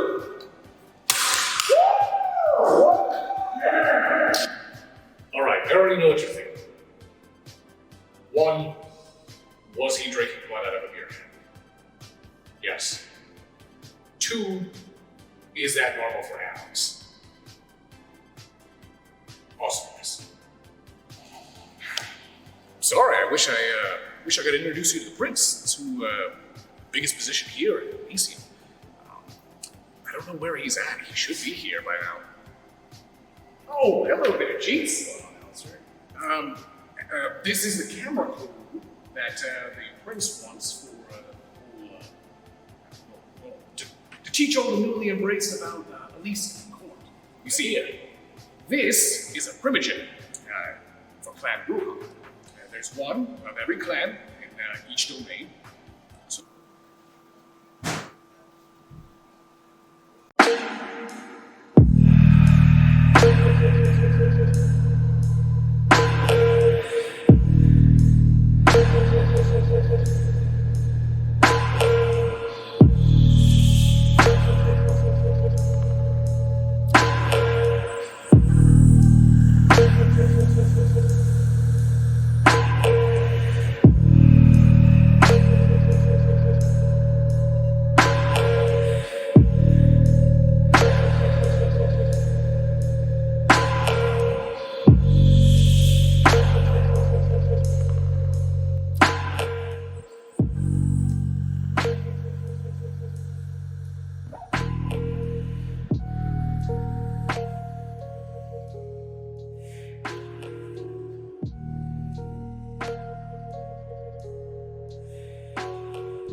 And welcome back, everyone, from break. Thank you guys for hopefully you all enjoying the story so far.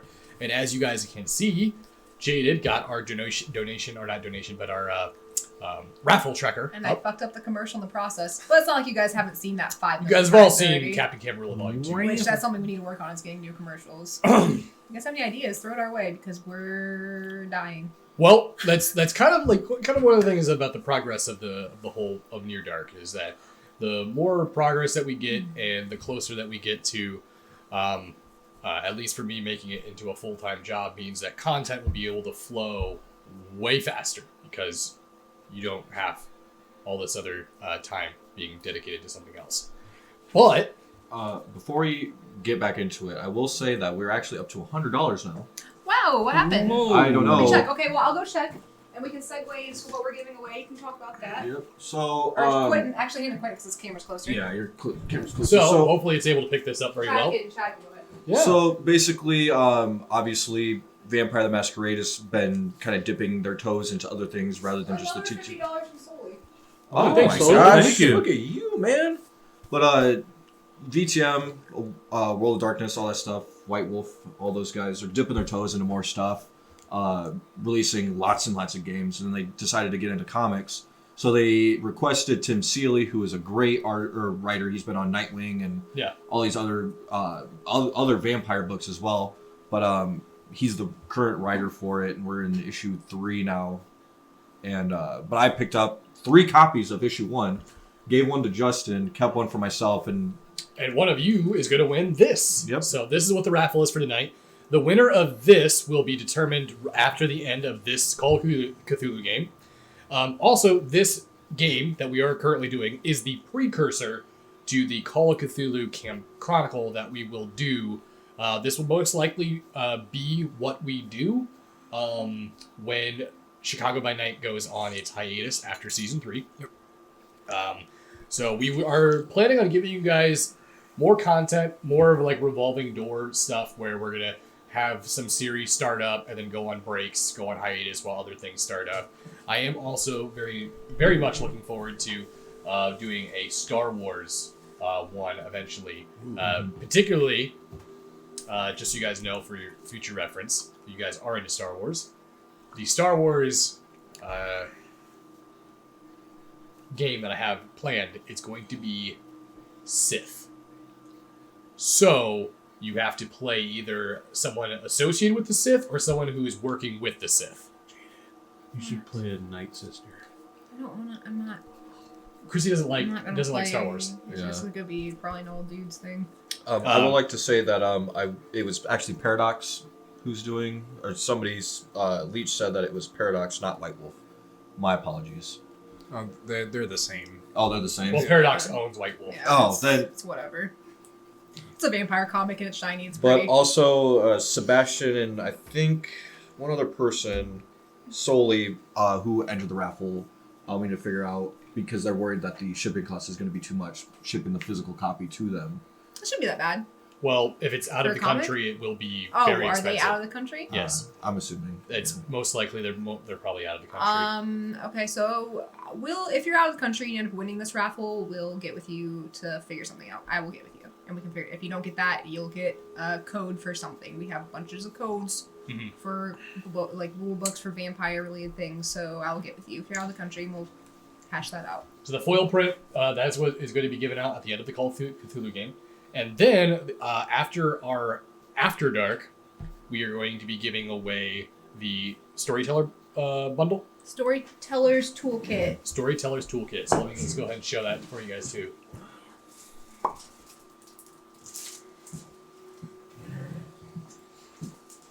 So this is got, I believe, the ST screen, and I also believe it's got something else to it, doesn't it? I The believe. screen, and it's like the little book. So There is a very little, like probably a quick reference book. It's a book that I believe it actually has NPCs in it. Oh, really? It's not like full fleshed out Yeah. NPCs, but it's like a list of like names on names and like different. If you need a random person to just throw in, Yeah. this little book's going to have it for you.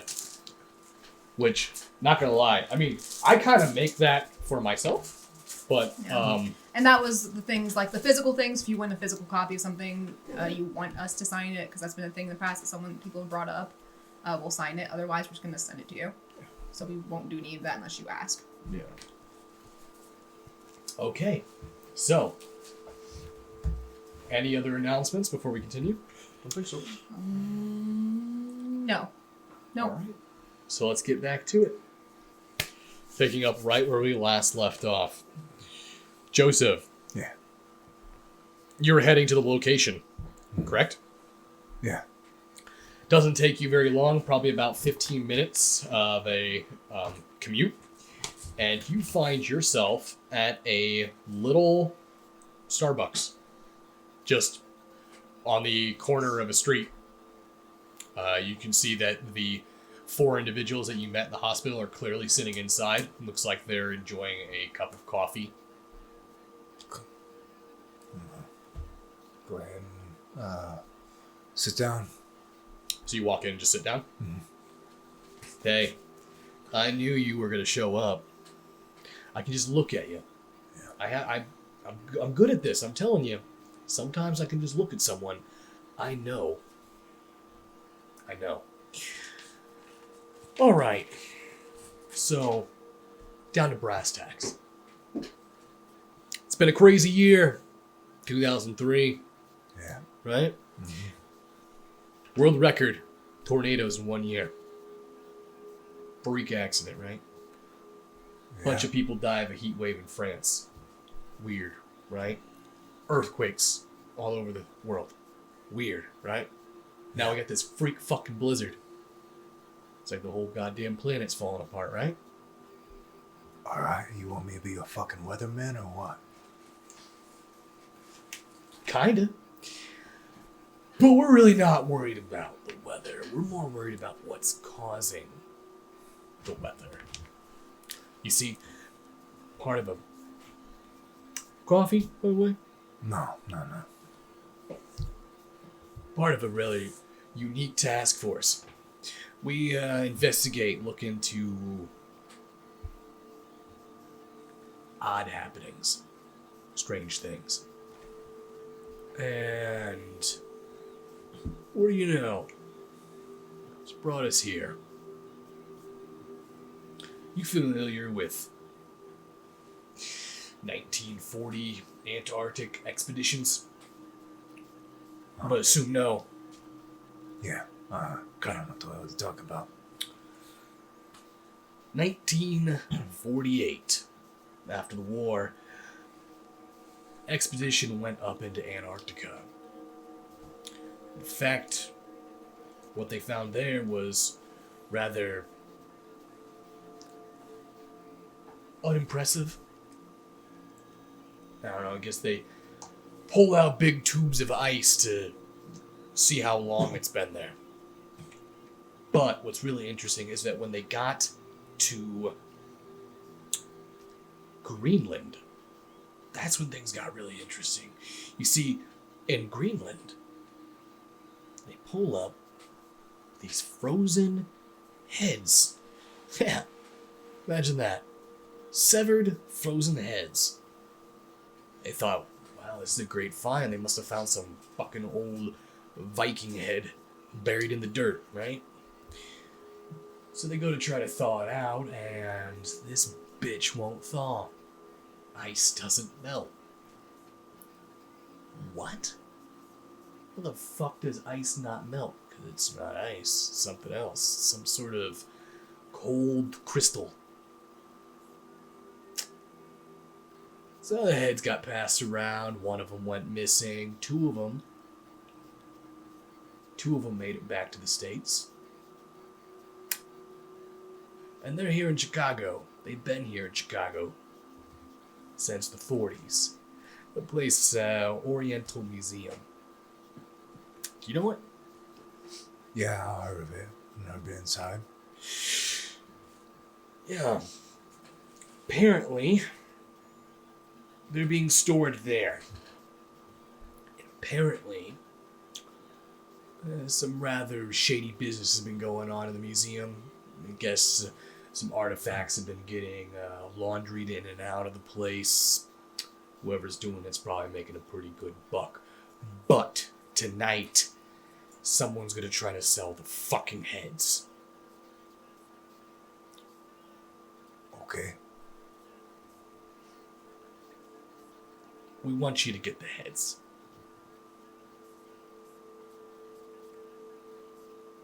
So you want me to go in this museum and get the heads? Yeah.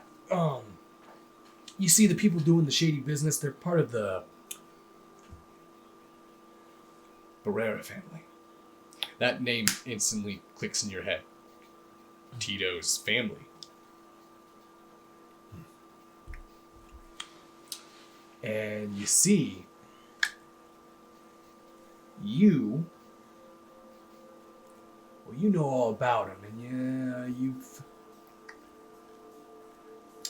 you know someone they know. Yeah.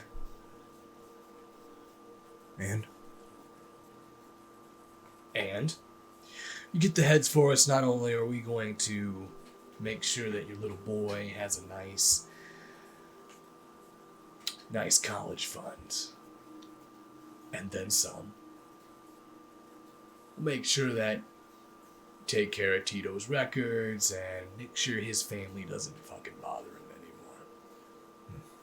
Because we're going to pin the whole fucking thing on them. Oh.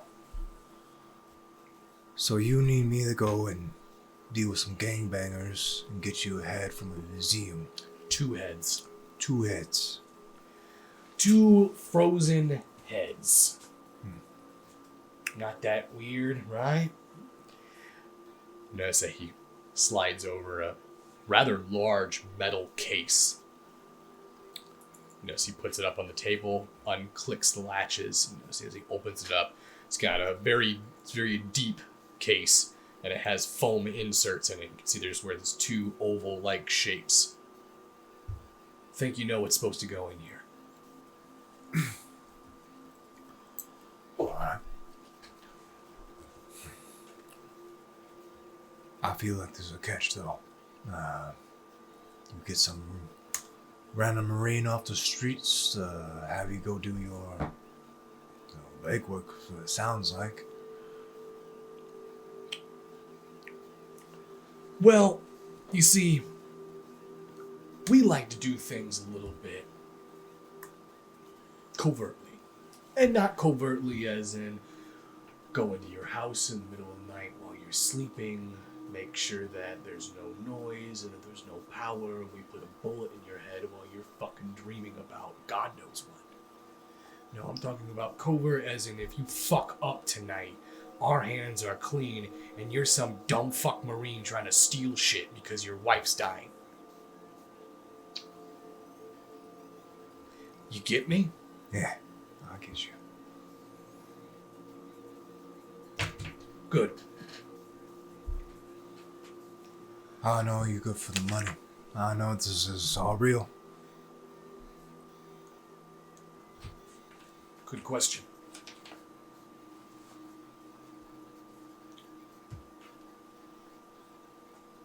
As he looks towards the other guy, the individual walks up, sets another briefcase on the ground, or on the floor. He clicks it, opens it up, opens it probably about 4 inches, enough to where you can see the stacks and stacks and stacks of $100 bills. Okay. All right. The event is tonight at 9 p.m. I'm sure they're going to be busy doing whatever they need to do, but you look like a smart guy. Probably figure it out. I need an invitation for this event or what? No, it's open. Open house. May not be as busy as we want it to be with all the, blizzard going on.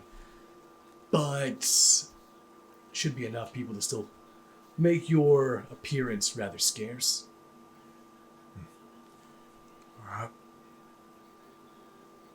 Well, I tell you what, I'm gonna need a piece. I don't got one on me.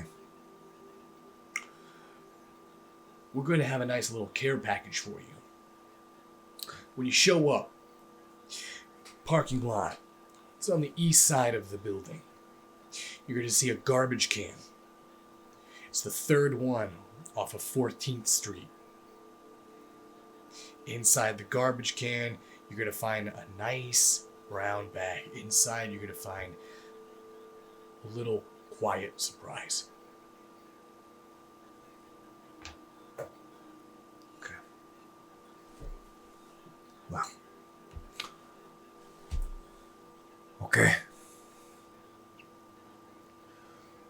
I'll get you fucking heads. Stay warm. It's cold out there.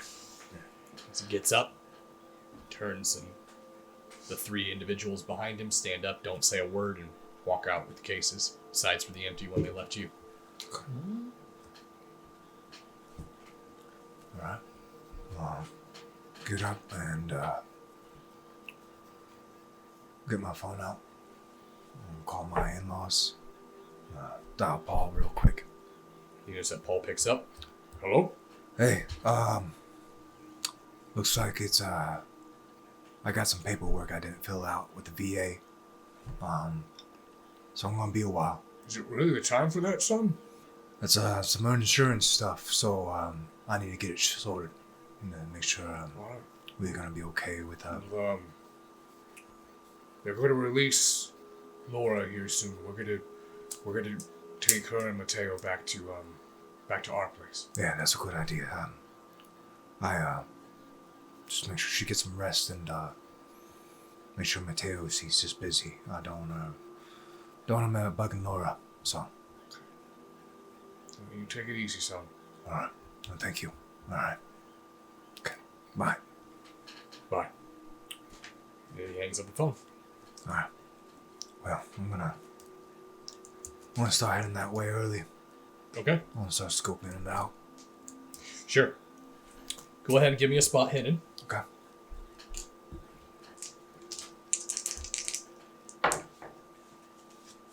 $59. 59. Mm-hmm. And my spot hidden 75. Spot hidden 75. Okay.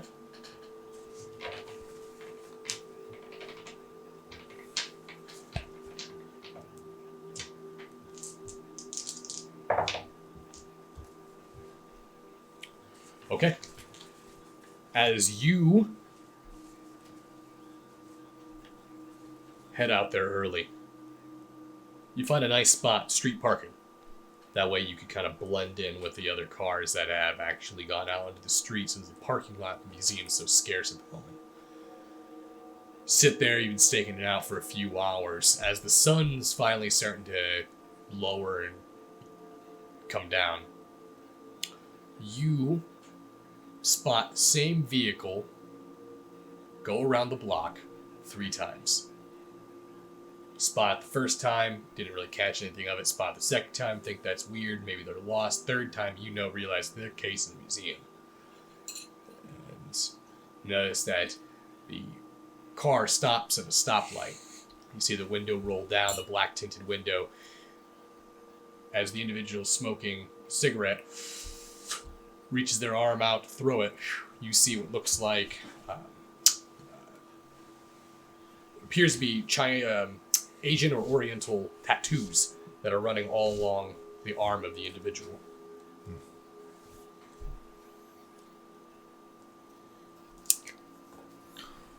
Alright. Well, I'm gonna make my way towards the east parking lot. Okay. Go to that third garbage can. I'm gonna wait till the coast is clear and I'm gonna get my care package. Okay. At this point, we roll forward as the sun begins to set and the temperature begins to drop with the sun. The winds pick up, the howling, almost alien screams of the boreal wind blowing between the skyscrapers, the rest of the city. It's almost as though it's moaning, crying out in pain. Some sort of horrific wound has been stabbed upon it. You've already went and grabbed your bag, and as you pulled it out, you find inside of there, it looks as though there was a silenced 45. Alright. How many rounds do we got in there? It's 12. 12 rounds? Yep. Alright. Take the piece and I'm gonna pocket it. As you make your way back to your vehicle and you continue to sit there and wait, 9 p.m. rolls around and the parking lot begins to fill up. Benjamin, you've already been there a little earlier, getting to help Abby with the setup of everything. You guys have taken one of the main exhibit rooms and have cleared it out, have set out many tables and display cases where these strange clay figurines are been set. Could you please give me a sanity roll? Oh. There we go. So it means you got to get lower than your sanity level. Oh, wait, hold I'm gonna re-roll that because I accidentally rolled two 100 dice. So nope, I didn't. You didn't get it? Nope. Okay. So you're going to go ahead and take 1 point of sanity damage. So your sanity drops 1.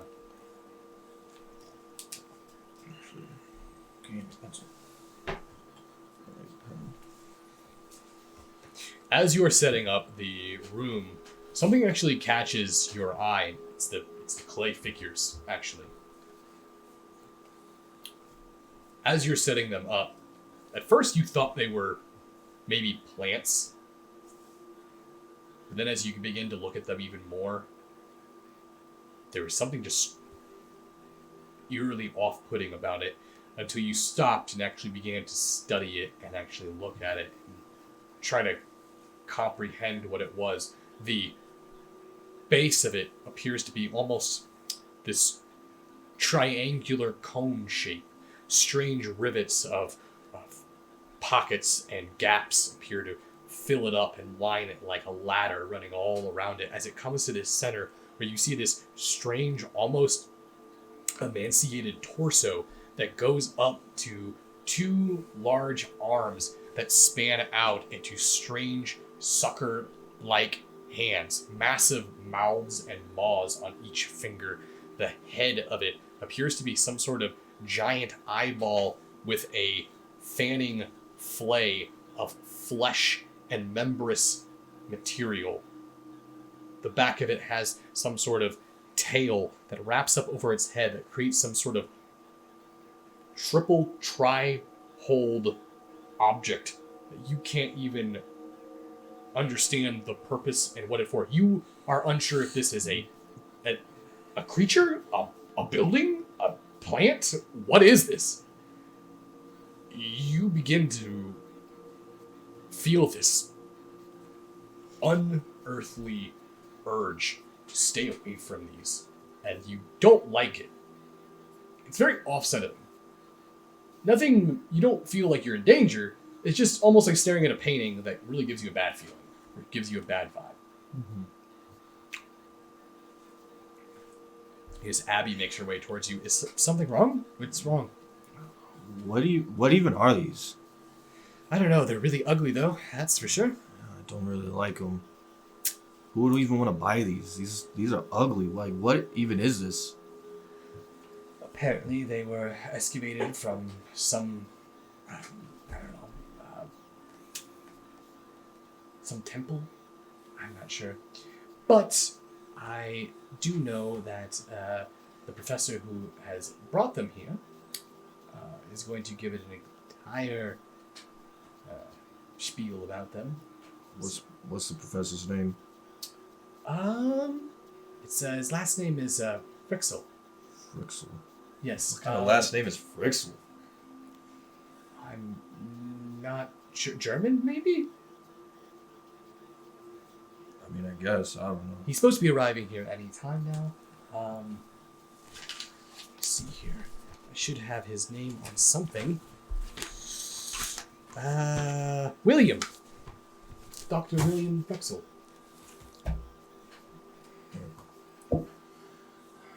Is this it, though? Yeah, these are all the items. So everything here is safe and appears to be secure, so that's good. Weird thing, though, is you might want to wash your hands after touching these things.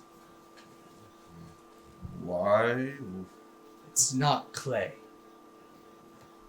What do you mean it's not clay? What is it, then? That looks like clay to me. It apparently is some sort of combination of human ash and a mixture of mud and blood. Some sort of... Honestly, I thought you were going to say human, feces. No, I would not. There's no way I'd be touching human shit statues. And I would have been very upset had you not told me that. I would definitely have told you put gloves on if I was going to say, hey, grab these old prehistoric fucking human shit statues. I'm just saying. You never know with these artsy types, Like, I don't know what, Yen had a lot of different people come in with a lot of different stuff. I wouldn't put it past some of these people, honestly.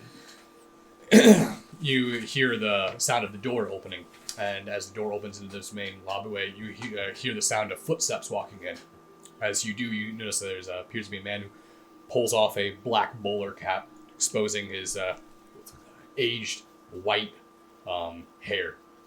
You can see hints of blonde running through it. He has a nice, bushy, almost Colonel Mustard-like mustache, but clean chin, clean sideburns. You know, so he takes his hat off, stares at the two of you. Good evening. I hope I'm not interrupting. I'm Dr. Frexel.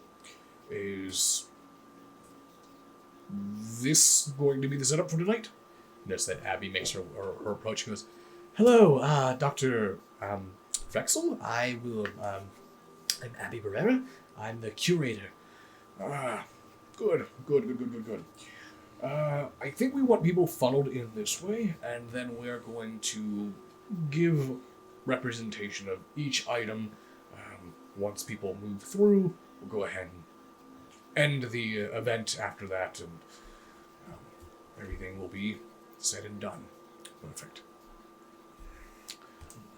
And you are... I'm Benjamin. I'm just here to help. Ah, Old friend of the owner of this place.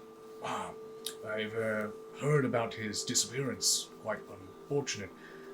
Mr. Yan and I are good acquaintances. Did he not ever tell you that we went to school together? You know, I don't even know who you are. You know, I asked my friend Abby over here, what kind of last name is Frexel? She thinks it's German. Are you German? No, I am American. Born and raised. I believe it's Welsh. Welsh. I never heard anything like it. I'm just... At least my father was from Welsh. My mother was from Sweden. So it's possible that it could be Danish, Scandinavian. All right. I'm going to be honest.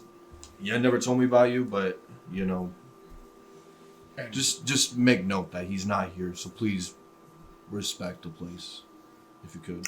by all means, I would have no intention of disrespecting you, even if he was here. I'm just saying. You know, we get a lot of people in here that think they own the place because they're bringing in these things. Speaking of which, bad vibes. I'm just saying. They don't... a little spooky over here. You are not a particular fan of these. Nah, really, no. A, I don't even know what they are, and B, when I look at them, it's just like, get out, you know what I'm saying? It's rather intuitive of you. These are mythical creatures. They are derived from the fantasy of early man, believing that these are some sort of super race, species of world-conquering entities. Those don't look like they can conquer much of anything.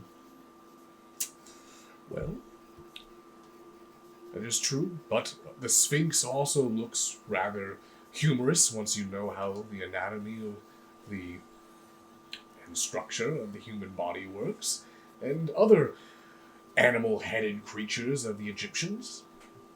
You know, I can't really wrap my mind around that stuff. Yen would chatter on and on about stuff like this all the time, but I just never... By chance, did Yen have an assistant at all? Would I have... Because I was only the driver, would I... No. As far as you know, Yen never had any assistant or anything like that. No, he usually worked by himself, you know? Like, all he had was me driving him around. He kind of took care of stuff himself. He was pretty good about that. Really kept things in order around here, you know?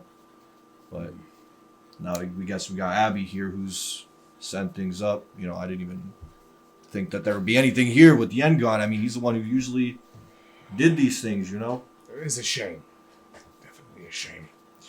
Well, if you do happen to come across any sort of research or anything that Yen was working on, I would be very interested in looking at it. I'm worried he may have dabbled to things he should not have. He dabbled into many things. Nothing that seemed too dangerous to me. It was paintings, statues. There are many things in this existence that are far beyond the dangers of one's own understanding. I'm gonna look at Abby. Is this fucking guy serious? Abby looks towards you. She's like, yeah. You notice that he kind of just looks around the room. He almost has this strange arc to his eyes as he looks at the ceiling of the walls and the rooms, almost like he's looking for something that isn't there. I'm just gonna kind of follow him for a second. Abby, I think I'm gonna go ahead and just chill out in the lobby for a bit. You can deal with whatever's going on with this right here, because I'm not a fan. You notice that as you're saying that, Abby's like, yeah, oh yeah, okay. Miss Dr. Frexel? Yes. Yes. Sorry. Well, it's nice meeting you. I'm gonna go.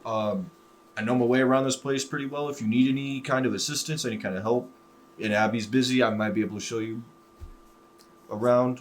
Thank you. Just keep the weird shit over there, okay? Oh, they will be staying right here on these beautiful subpar pedestals, I suppose. Sorry, this isn't an uppity museum. We try to do the best that we can. Yes, it will do. Thank you. All right. It's nice seeing you again, Abby. I'm gonna be up there. If this dude tries to pull anything. Oh, he tries to pull anything, I'm gonna punch him in the face. Make sure you call me before, because I like to see that happen. Okay. All right. I'm gonna step out. As you step out, Avery, Kenneth, two of you arrive at the museum. Few minutes between each other. Nonetheless, though, you make your way into the parking lot.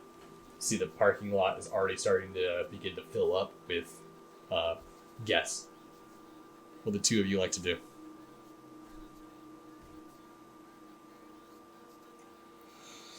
Go inside. Head inside? Very well. It's a good option. I also will be going inside. I want to preface with I would have changed my outfit to something, knowing this culture, something more suitable so it looks like I belong there. Right, okay. As you make your way in, you get a good look around the room, and it is a good mix of people. You can definitely tell the people who are here, possibly from either colleges or different academias, that are coming here to either rub shoulders or be involved in the event. But then you can also see that there's people here that are just strictly here for some sort of entertainment purpose. They're not dressed nearly as nice, or they're just much more casual and lax about this, or they seem to almost view the show as a antique exhibit. So yeah, I'd be going the nice and professional route. Okay. As you two get in there and you're mixing with the general public, you actually watch as Benjamin's character makes his way into the main room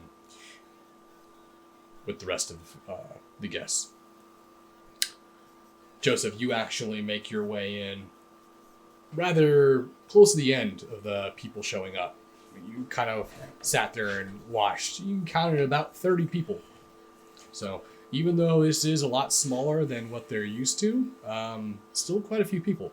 Oh, okay.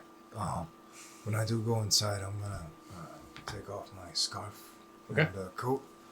I'm gonna take the suitcase that I have with me, and I'm gonna hold it underneath my coat and fold it over my arms, make it look like I'm just carrying my coat. So, Okay. Go ahead and give me a sleight of hand. all right.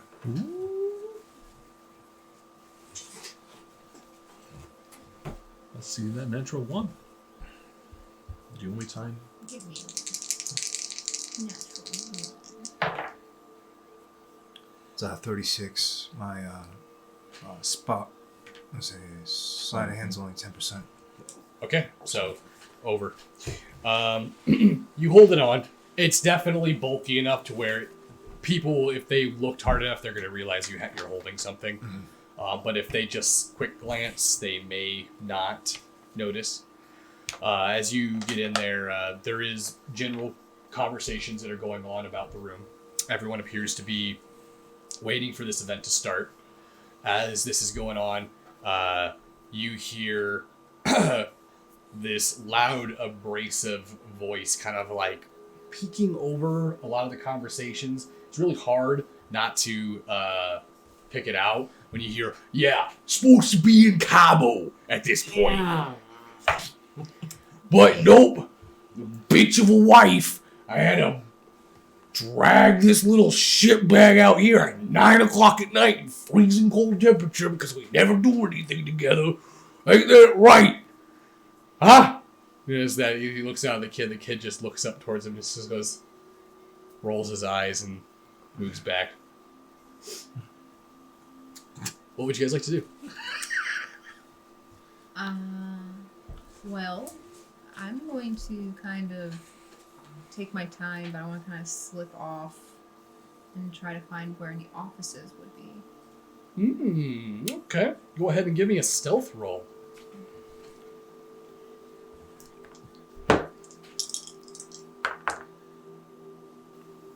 68, that's a no.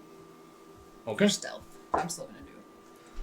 As you make your way out, many people watch you leave the main hallway, but you are dressed quite well. Most people who don't know who you are may just assume you're going where you're supposed to be going. I was actually going to be going up to his office. I was going to use the opportunity to go up there and actually try to get in again. Since there's a lot of people here that are taking more of the heat as far as like attention. Okay. So, is there a restroom nearby? Yeah, there's a restroom. Go in the restroom real quick. Okay. Wait till it's not busy. Okay. So what about you there, Kenneth? I am looking. I assume workers here have name tags. The curator does, yes. You see the curator is basically beginning to herd the guests into a large group before entering into the main exhibit room. Well, then I am looking for... But the curator is Abby. Correct. So I'm looking for the curator. And I'm not approaching her, I just want to keep my eye on her. Okay. Follow her. What are you keeping your eye on her for? Catch her in the act. Catch her in the act of stealing? Stealing and replacing with counterfeits. Okay. Take pictures. If I'm allowed.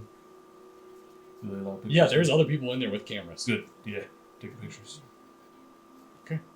Tell you what, you can go ahead and give me a... You go ahead and give me a disguise roll.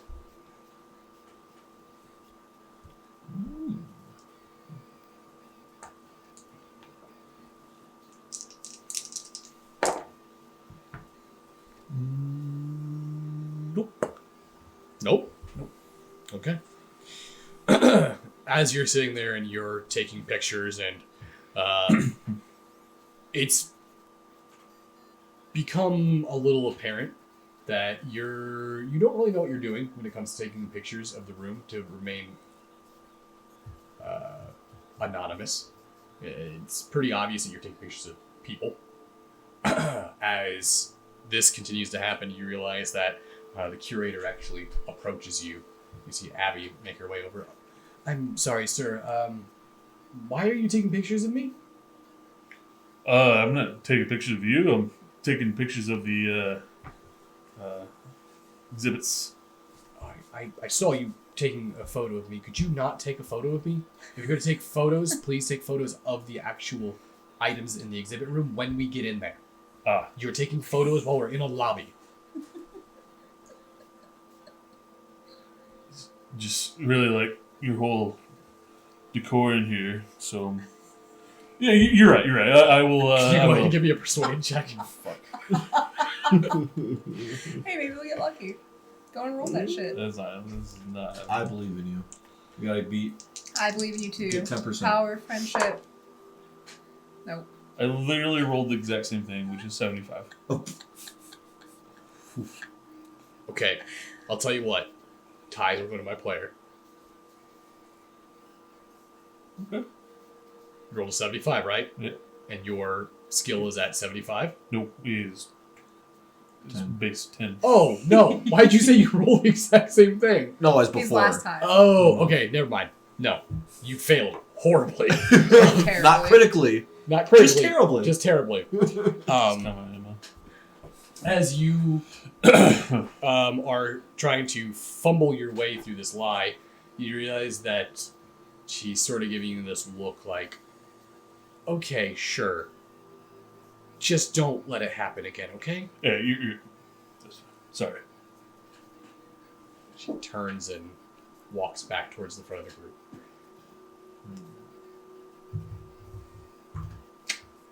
So, while I'm in the restroom, is the ceiling, is it panel? Yeah, it's a foam panel.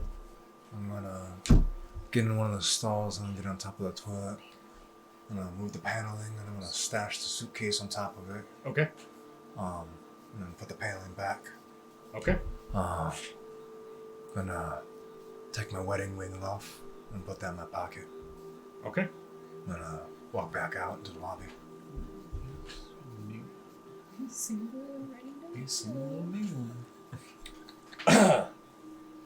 You make your way up to Mr. Yen's office. Door is still locked, just like it was before. Mm-hmm. This time, hopefully I don't have any interruptions. I'm gonna take out my wallet, take out just like my ID, just like old times. Just try to get in there and try to get it unlocked. You can go ahead and give me a locksmith roll. Crushed it. 29 minus 60. Okay. Very good. You're able to take your card and slip it in. You used to do this quite often when you would break into apartments or lofts, go in there and steal whatever you could find. As you get it in, you unlock, you hear the click, you push the door open. I'm gonna quickly get inside and shut the door behind me quietly and lock it. Make sure it's locked. You're in his office. What would you like to do? I'm assuming it's like based on where this is located, his office. I'm assuming there's like bookshelves and like a desk in the middle. You know what I'm talking about? So his office is actually, so you went into like almost more of a lobby. Oh. So as you walk in, there's a little desk here where this is where the old curators used to sit. Mm-hmm. And then there's two different office doors, and then his office is over there, but his door is always open. It was always just this outer door that was locked. I'm gonna go ahead and head into his office. As you walk in, you head into his office. He has a rather nice desk, basically set right in the center of it. Everything in here is semi-untouched. The police did come through here and go through his stuff when he did first go missing, but they haven't been back to go through this in a while. You notice that he does have a computer, and he also has what looks like a filing cabinet on the wall that's also has a bookshelf. You see the wall is also decorated with different degrees and awards and medals that he has won. And he also has quite a few pieces of artwork and sentimental things that he has back from Hong Kong. So does he have like on his desk maybe like some napkins or something? Yeah, there's some tissue papers. Can I grab like two for each hand and then like start to open up like the drawers of his desk, maybe see if there's anything that any notes or anything that Kai like dealing with Kai or anything like that? So as you open up and you start going through the drawers, you find stacks upon stacks upon stacks of just unimportant paperwork, doesn't really pertain to anything that helps. Mainly about running the museum, shipments of different artifacts, items, different excavation sites that are going on all over the world. You do, however, find what looks like a little 4-pack plastic hard case that's got a slot for 4 CDs. You notice that it has just 1 CD in there. Can I go ahead and take the CD out? So you pull the CD out, and you're holding it in your hand. It is unmarked. It is a straight, blank, clear, silver CD. Does he have a computer maybe or maybe out in the reception curator desk? There's a computer in his room. There is. If I were to turn it on, would there be a password or anything like that? You don't know. I'm going to go ahead and turn on his computer to see if I can even get to a point where I can even put it in and then actually do something. As you turn it on, and it finally loads up at that 2003 speed, it finally does get to the login screen. There is a password. There is.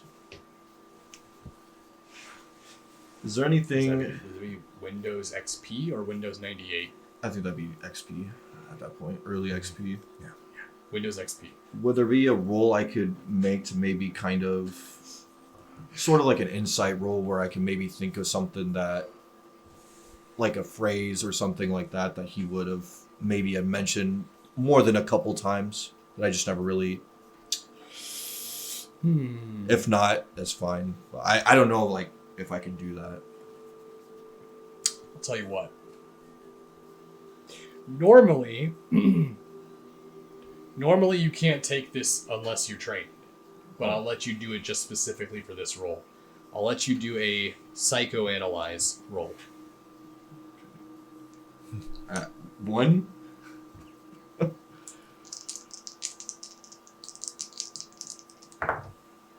No, I got 99. Okay. So that's a critical fail. As you go in and you put in the password, you hit enter. You try another password, enter. Try another password, enter. Try another password, enter. You just see it locks it out.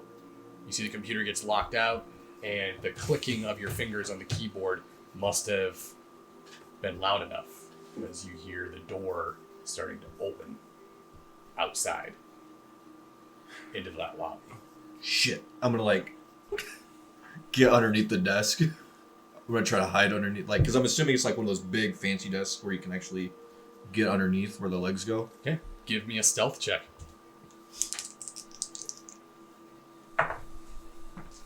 Oof. Got a 10, boy. Yeah, I passed that. As you're sitting under the desk, you hear the sound of footsteps approaching Mr. Yen's office.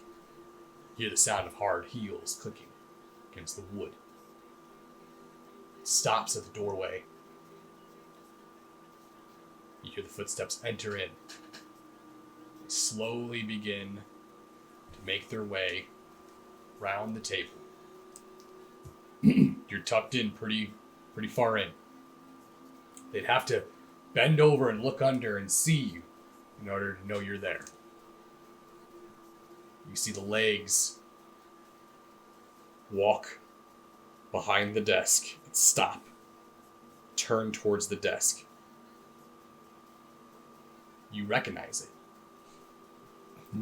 It's Dr. William Drexel. You see him lean over and you hear him pick up that CD. You see him put it in his pocket, turn, and begin walking out. He walks out of the office. What the fuck? I'm gonna get up out of the desk and, like, look at the desk. The CD's gone. What the fuck? Why did you take the CD? I'm gonna, like, go up to the doorway and, like, kind of peek out. Is he gone? He's gone. All right, I'm gonna make my way out, like, all the way out, back out, down into the lobby area where everybody is, and kind of try to figure out where he went. If I'm able to catch up to him to, like, keep a distance to, like, watch where he goes. Because Tell I'm you not what, sure how far he got You out. can go ahead and give me a.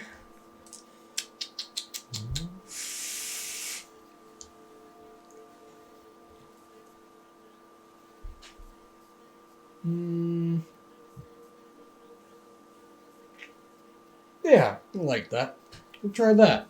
You can either give me a stealth or a navigate roll. And I'm going to push my luck. Push your luck. And I didn't get it. Wow. Or actually, no. I got 7. I got it. Okay. Sorry. I'm looking at it. Get 700. Yeah, I got 700. I almost screwed myself on that one. No, I got that one. As you're walking, you make your way, you quickly run out into that lobby area, and you turn your head out, and you see Dr. Frexel making his way down the hall. You see him turn down the stairs, and he begins to walk down the steps. As you go out, you actually trip, and as you trip, your hands hit the ground, and there's a loud thud. As your hands hit the ground, the thud, you see Dr. Frexel stop, and as he goes to look up, you belly flatten out and roll up against the wall. And he knows he stops, and God, he didn't see me, did he? then he keeps going down the stairs. I'm going to look back and see if It's like he didn't see you. Oh, thank God. I'm going to get back up and start trying to tail him again. Okay. You notice that as you get up and you look over the stairwell, and you watch him go down the stairs, it looks like he's making his way back towards the main lobby. You follow? Yeah. As you follow him, you go down the stairs, giving yourself enough time to where you can't hear someone coming down the stairs behind him. Eventually, when you do catch up to him, he's made his way now into the main lobby. You see him approach Abby. Oh, I think we are ready to start the event, so let's go ahead and get on with it. You see him getting ready to start doing the event. All right. And when he walks away, I'm going to go up to Abby and be like, oh, so we're starting now? Yeah, looks like we're getting ready to start. All right. Just keep an eye on him. Trust me. Just keep an eye on him. Okay, he's just a weird old guy. I'm very suspicious. Because he has a last name Frexel, it's not that weird. It's complicated. It's complicated, I promise you. But Okay. just Okay, I'll keep an eye on him. the shit that he brought, I don't feel right about it. Okay. Notice as she kind of starts backing away from you as she makes her way into the main lobby area. Avery, you slipped away. What would you like to do? I'm going to try to find the area where the offices are. So I'm assuming there'll be wall plaques pointing like administration, whatnot. Yep. So I'll follow those. So you end up finding the placards that do take you to the administration office. It does appear to be rather small. Looks like it's probably a 2-person job. As you make your way in there, there's only actually 2 desks that are in there. Looking at the nameplates on the desk, looking for Abby. You find Abby's. I'm gonna go start going through her desk. Go ahead and give me a spot hidden. Oh. God damn it, 61. Fuck, I keep getting 60. You can push your roll or use luck. What's the difference? So if you push your roll, you get to roll it again. If you fail, it's going to be a critical failure. It means something bad will happen. Like coffee on your face. What about push her luck? Using luck points, you get to use your luck points to make up the difference that you failed in. Being at 60, that would be a lot of luck. Alright, I'll push it. You gonna push it? Push it good. That's a 15? Very good. Okay. Yeah. Good. Yeah. Yep, that passes. So it takes you some time, but you eventually start rummaging through Abby's desk, looking for anything. There was a moment where you stopped, you heard someone walking down the hallway. They passed, then you continued going through. As you continue to go through it, you finally find a post-it note, yellow neon post-it note, and it looks like it has a plot number on it. Like if you were to categorize the showroom, they probably have numbers and letters like A1, A2, A3, A4, A5, A6 that tell you what item is where. You notice there's a post-it note that says to little sis, J5.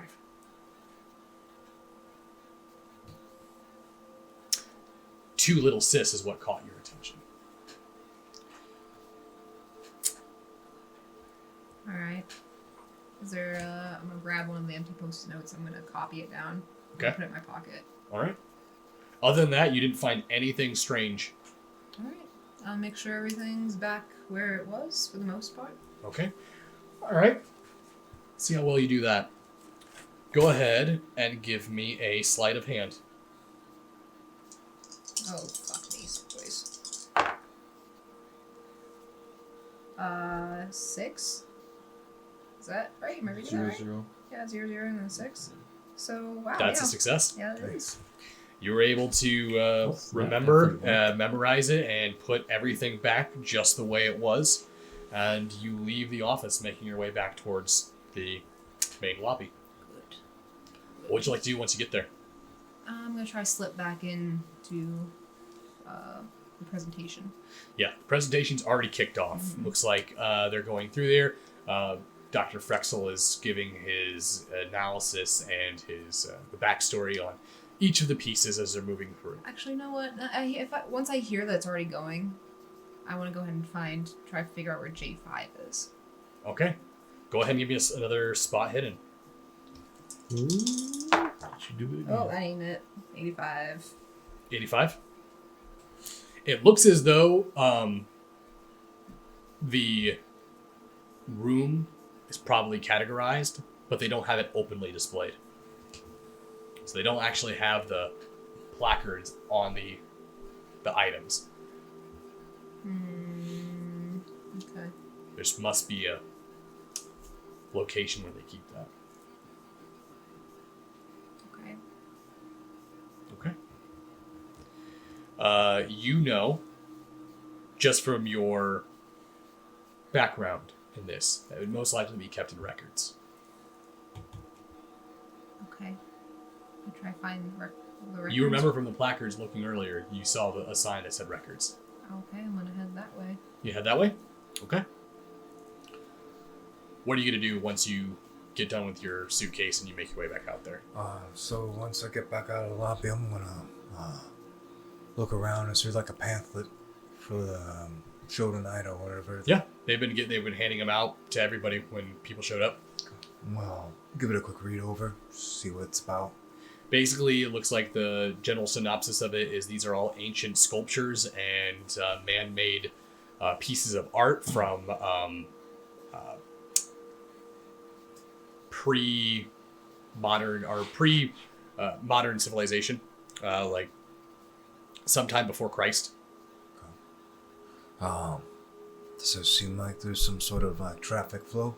People looking at Yeah, things? it looks like everyone's moving in a particular order, going item to item to item to item to item. There's quite a few things in here, probably about 15 pieces. Okay. Well, I'm gonna try to find some heads. I'm gonna move with traffic, but I'm not gonna stay long. You're able to stay in here and look, and they're definitely not up here.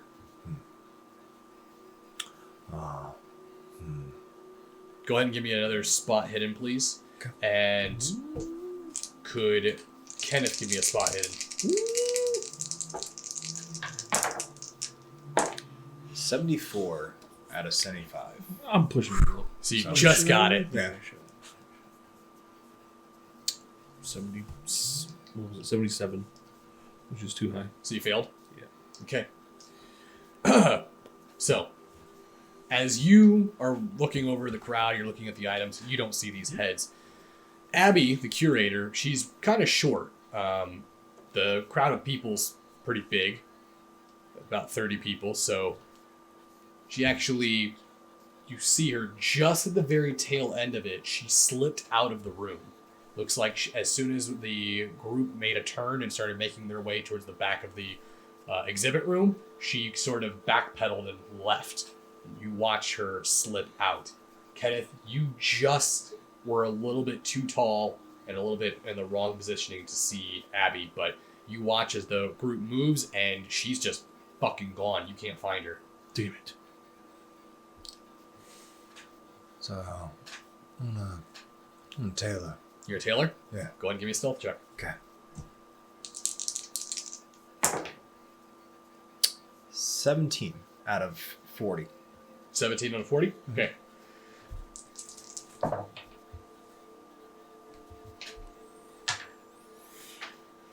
You're able to follow her, no problem.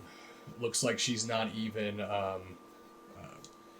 looking in any direction that you're in. You eventually see her get to a set of stairs, and she makes her way down to what looks like a basement level. You follow? Yeah. Okay, you follow. Avery, you're following the going to records, right? I am. You find yourself going to a staircase, and as you get to the staircase, you spot what looks like a Hispanic male, rather fit, wearing a plaid shirt. Looks like he just went down to the stairs as well. Judging by the way he looks, he doesn't fit. He's not Barrera. Well, you're not sure. No, Barrera. He doesn't look like a Barrera that you've seen. He's going the same way. You didn't see. You're going the same way you are, yeah. I'm following them. You're gonna follow them. Stealthy. You stealthily. Stealthy. Follow Go ahead and give them. me stealth, and go ahead and give me listen. Okay. Oh, dice gods, be with me on this one here. Fuck. Wait, fuck. 43. Fuck. No, fuck. 95. Wait, no. So you guys both fail? Yeah. But I will push my roll. You gonna push your roll on it? Welcome to my life. Almost got that critical fail, man. 94. Jesus. So you guys both. Okay. Wow, we're fucking fucking up right Tell you here. what, can I use my luck? After you push your roll, you can't use your luck luck on it? Okay. Yep. Cool. Basically, at that point, you have to take the forced fumble. Okay. As you make your way down and you go to follow Abby, you stop and you hear something coming up behind you, and you quick go to get to the bottom of the stairs, and as you rush down to the bottom of the stairs, you get to the try to get off to the side. As you break around a corner to hide, you hear the footsteps coming down the stairs. You can sounds like it. The person's trying to be stealthy, and as you hear it stop, the sound just stop. It goes quiet. You don't hear anything. So you quick go to make a peek around the corner, and as you peek around the corner, both you and Avery's heads smack into each other as you guys bump heads. Klutz. How the fuck even? Oh. Alright. Sorry, I suppose. Yeah. Didn't think I'd be running into someone over here. Yeah, do you work here or? No, I'm here for the presentation. Okay. Do you work here? I'm just a little lost. Do you work here? No, I don't. You're lost, huh? Yeah. Well, like, oh, wait, can I recognize him at all? Have I ever seen him before? You've never seen him before. Okay. Well, What are you trying to find? Well,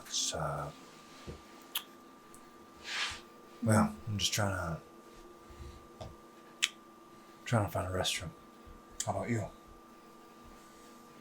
I'm not trying to find a restroom.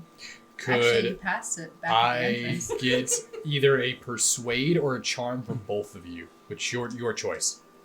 We're against each other. Against each other. Yep. Charm him. Depends what's higher. They are both the same. Perfect. Wait, no, charm's higher. 50.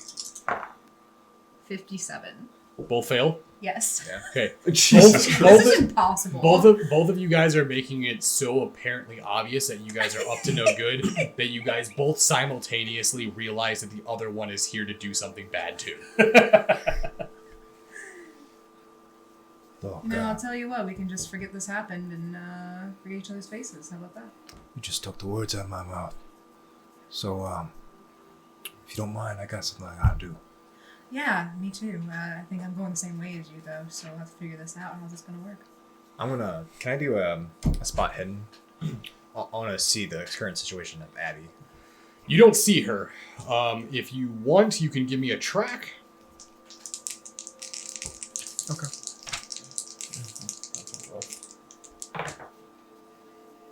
99. Okay.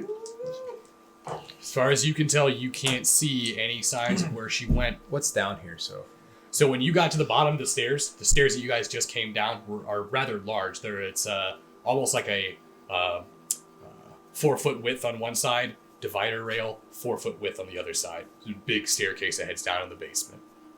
There's a hallway that goes to the left. There's a hallway that goes to the right. It's red carpeted down here, and you can see that it appears. It has that smell of like a stock room or that of a back room. You can definitely tell that this must be like a storage area or records or a place where they keep things out of sight. Okay. Oh, I'm just gonna keep heading down. You do know that she did go left. That's about all you know. Oh, so I do know what direction. You know what direction, but you don't know where she is. Okay. Well, I'm gonna continue on down that hallway then. Okay. As soon as he turns around, I'm gonna pull out my gun Okay. and I'll put it up against his back. Back of his spine? Mm-hmm. Okay. I'll tell you what. Fucking plot, dude. Don't accidentally botch this. Oh, my hands are so shaky. Oh my god. I don't know. Whew. This is, wow, Call of Cthulhu makes things tense because this is dangerous. This is very dangerous. All right. I won't have my finger on the trigger. He doesn't know. Could you please give me an Intimidate? I'll give you a bonus die because you have a gun against his spine. Which one's the bonus? So basically, The you get to re-roll your 10 if it's a fail. Or 10? The 100? The percentile one. Okay. The decimal 10. What am I rolling again? It's Intimidate. Intimidate. Yep. God, there's a lot of stuff on this sheet. There. 13. Right 13? off the bat. And my Intimidate is 15. Okay. Wow. So, you feel the gun go up against your spine, and as you feel it with the force it is, you recognize it as a gun barrel. And just judging from the conversation and the look of Avery, you seeing the scars, the fractured 8-ball eye, her demeanor, you are clearly know she's down here for something nefarious. You're pretty positive that she will not hesitate to blow your fucking guts out. I'll tell you what, how about I just come with you? Okay. Go right on ahead.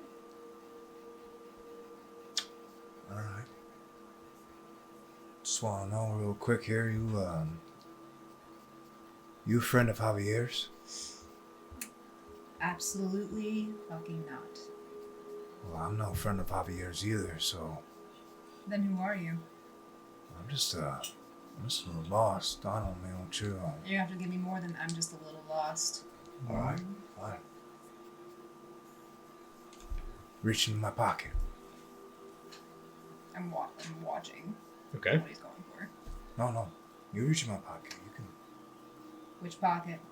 right pocket, my wallet. Alright, I'll reach in, feel for his wallet, Okay.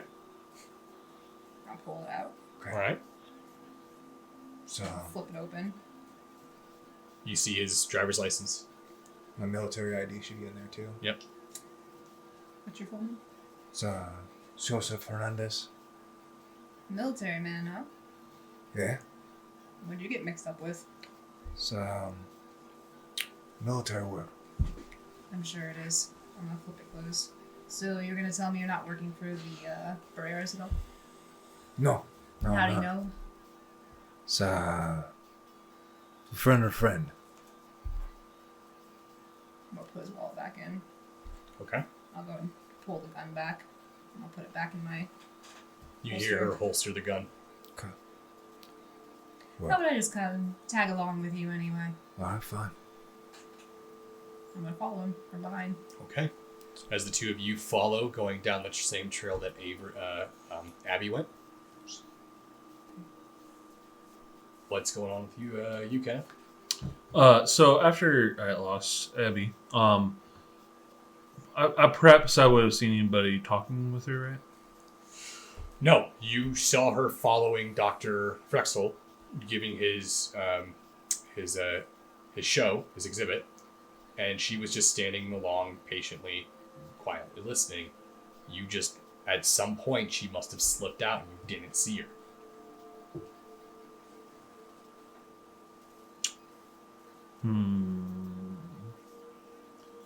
Then I will I will just keep my eye on Professor Fritzl.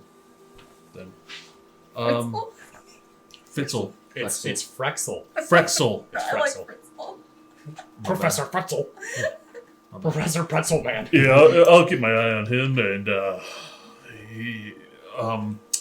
and if he goes off anywhere, I'm especially looking for museum staff. You don't see museum staff. The only person you see is Dr. Frexel giving his speech on each item as they're moving through the list. If he was to slip out and disappear, these people would be standing in a room with nothing to do. Okay, then I will just watch the presentation. You're just going to watch the presentation then? Mm-hmm. Okay. About you there. I'm going through with everybody else because they're moving from each one to each one, correct? It's in the same room, but yeah, they're going from item to item. How many people we got in this place? There's about 30 people in here. About 30. I'm gonna stay with it until whenever he finishes his up, and then kind of moves away from everything. That's when I'm gonna start tailing him too, because I want to get that disc back that Okay. I know he took. Very well. All right. Meanwhile, back in the basement then.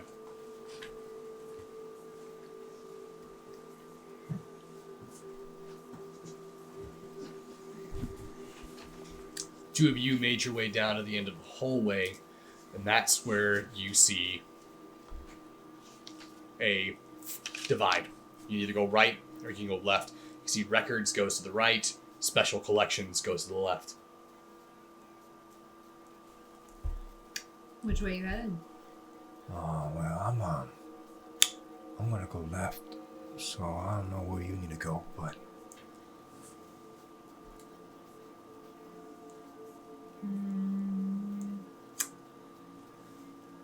Alright, we'll just call it square and I'll go right. You're gonna go right? Mm-hmm. Okay. So the two of you split up.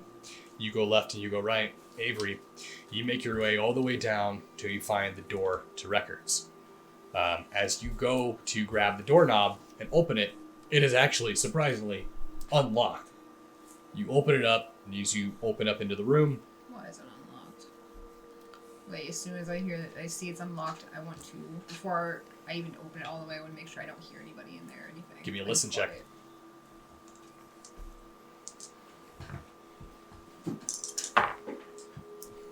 37. Fucking fuck.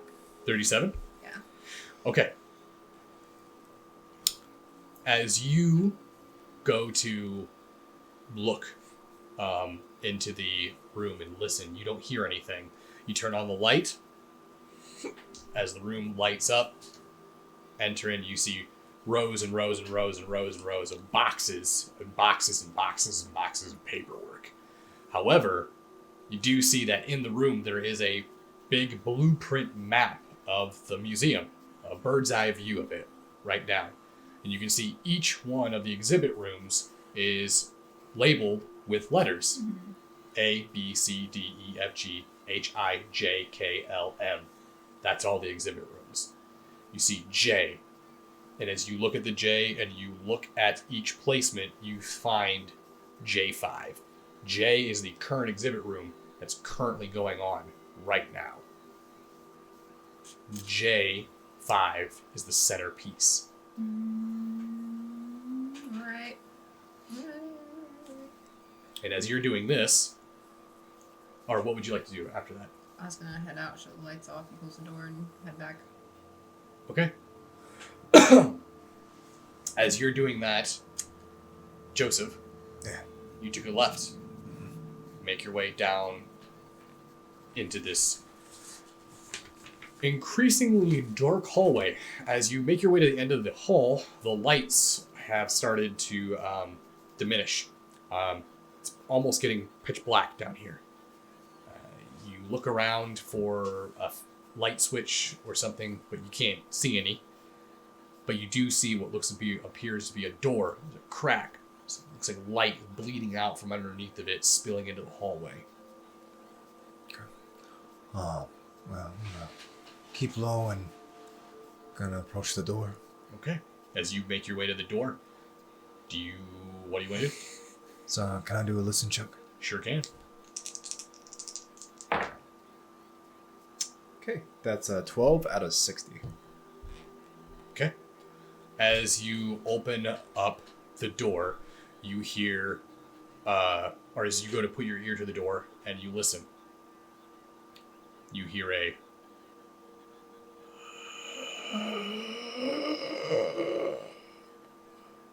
this strange inhale. It's like an exasperated inhale. So, I'm gonna go in quietly. You gonna push it open? I'm gonna try to stealth in. And You gonna stealth in? Give me a stealth roll.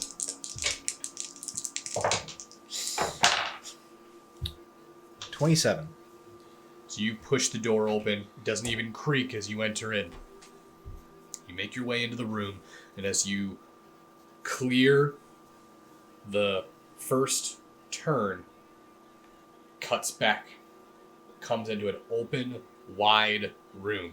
You can see what looks like, if you've ever been in a paleontology lab, Okay. where they set out trays for bones and things like that. It's set up very much like that. You can see sinks. You can see graded metal trays where they have fragments or of bones and body parts and things like that. However, immediately what catches your eye is these two oval-shaped heads, open, displayed, set upon two iron, looks like either podiums or mantles. They're placed gently on top of them. You see that the fixed facial expression of morbid, frozen horror is stuck on both the expressions. Would you please give me a sanity roll? Okay. Let's see here. So you're gonna roll the D100 against your current sanity level. You want to get below that. Okay. You want to succeed it. I did not. I got 73 out of 70. Okay. Can I push the luck? If you do push your roll Mhm. on a sanity check, you will take maximum sanity damage. Can if I you fail. Can I use my luck points? You could use your luck points. Okay, I'll use my luck points and I'll drop. Can I meet it? You have to meet it, yeah. All right, I'll just drop it by 3. Okay. Gambling in this game is for real. Okay, so I'll drop down to 57 of my luck points. All right. Very well.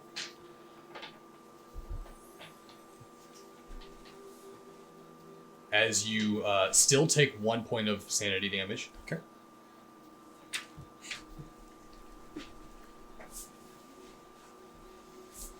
As you make your way towards them, you see exactly what Dylan described to you. The heads appear to be covered in a sheen of ice. They even have the cold emanating off of it. You can see the plumes of air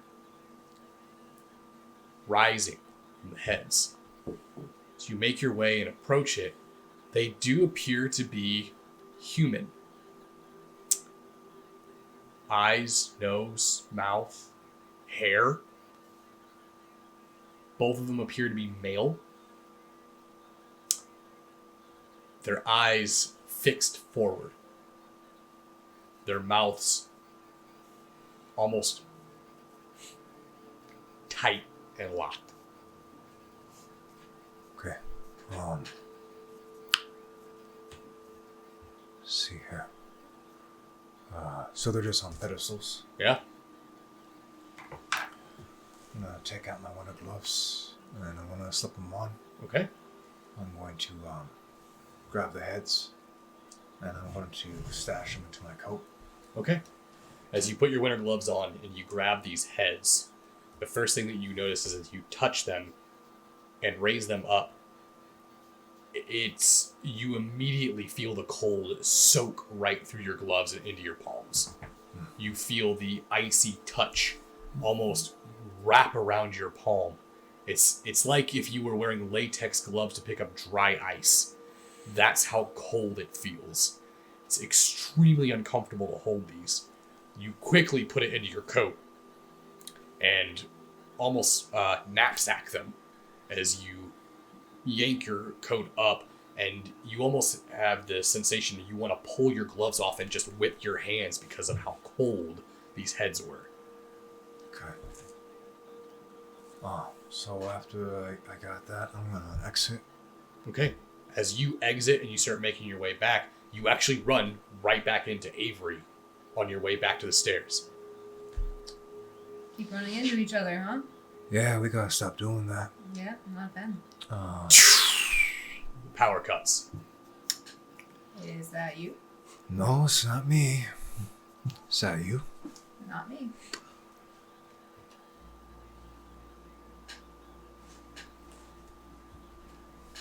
Complete pitch black. You guys can't see anything where you're at. Upstairs, power cuts as well. Seems as though power of the whole building goes out. The only thing you guys can see at the moment, the two of you, is the red glowing emergency sign at the top of the stairs. Alright. I'm gonna unholster my gun again. Okay. I'm assuming you have a piece on you. I'll reach back and I'm going to pull out my gun. You hear the sound of a quick scream and startled noise coming from the main exhibit. Kenneth, you hear this. Benjamin, you hear it as well. The quick sudden panic of the lights going out within the museum caused most of the people to yip in their startled state. You hear the professor go, all right, everyone, calm down. Abby, is there, does anyone have a light?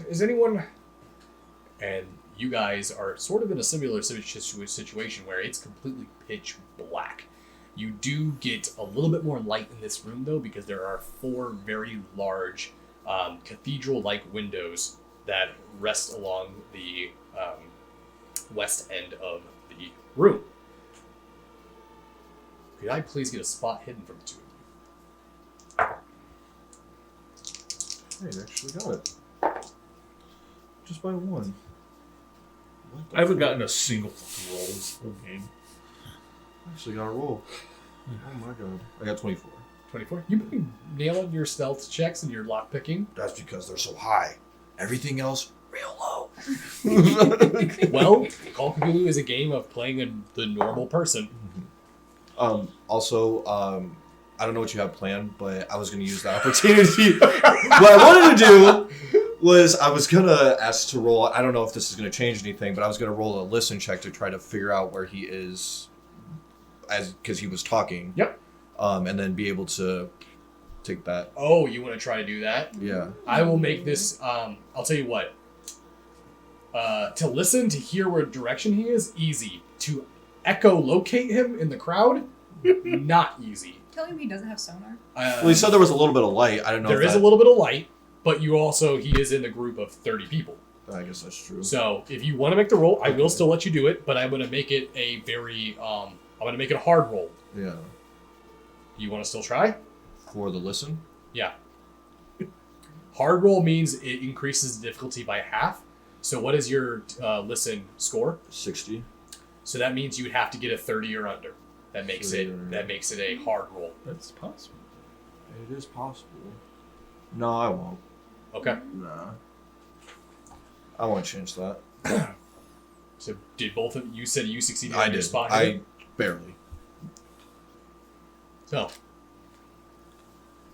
That's super as you sitting in the room, staring, you listen, you hear Dr. Fexel talk and speak. You hear the sound of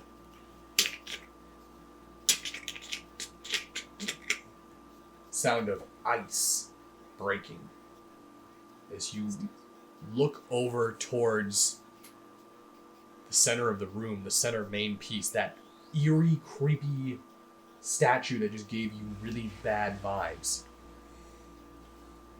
You watch as it almost becomes covered in frost as it shatters. You hear a quick scream be let out of the room. People begin to panic. People begin to start to move and flee and move out of the way and run because people think that something's happening. Something's in the room.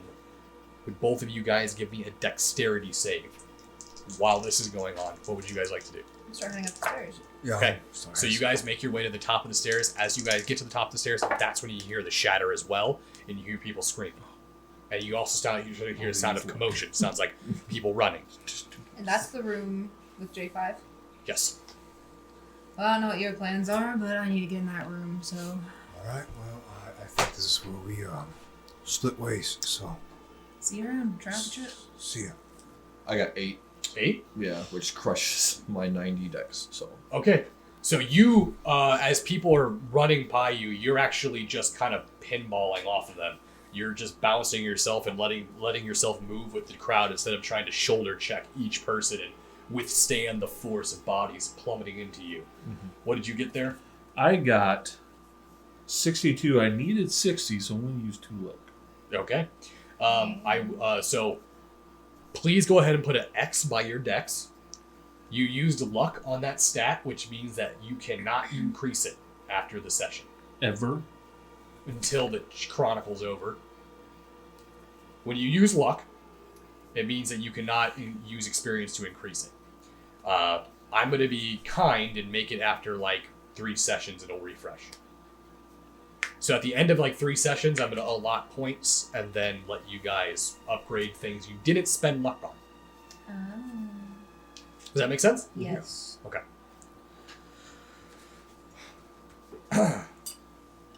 So you succeed. You actually did the opposite method of what Benjamin did. You used your brute force and your size to shove people out of your way as they start moving towards you. Your eyes locked and focused on the sound of the shatter and noise. You hear Dr. Frexel,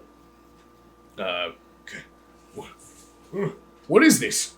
And you notice you hear him call out, and you hear the sound of a scrape run across the marble flooring upstairs. Sounds like metal grinding against the floor. I think at this moment I'm going to take my gun out. You gonna pull your gun out? Okay. hey, Frexel, can you hear me? You don't hear a response. You are Frexel, sitting where are you? You need complete darkness, besides for the light pouring in from those windows. Did you make your way to the bathroom? Yeah, that's where I'm going. Okay. As you make your way, you intersect with a group of people that all start to make their way out to the front. As you make your way and you move into the bathroom, you go to the stall. You raise up and you put your hand up onto that foam paneling and you grab the case out, you sit it down, you click it, open it up, start almost rolling the heads into it. And as you do, you actually realize that it froze the inside of your coat. It took it almost as though it was soaked in water and then left outside. No. It made it rigid. As you close the case and you click it, you hear the sound of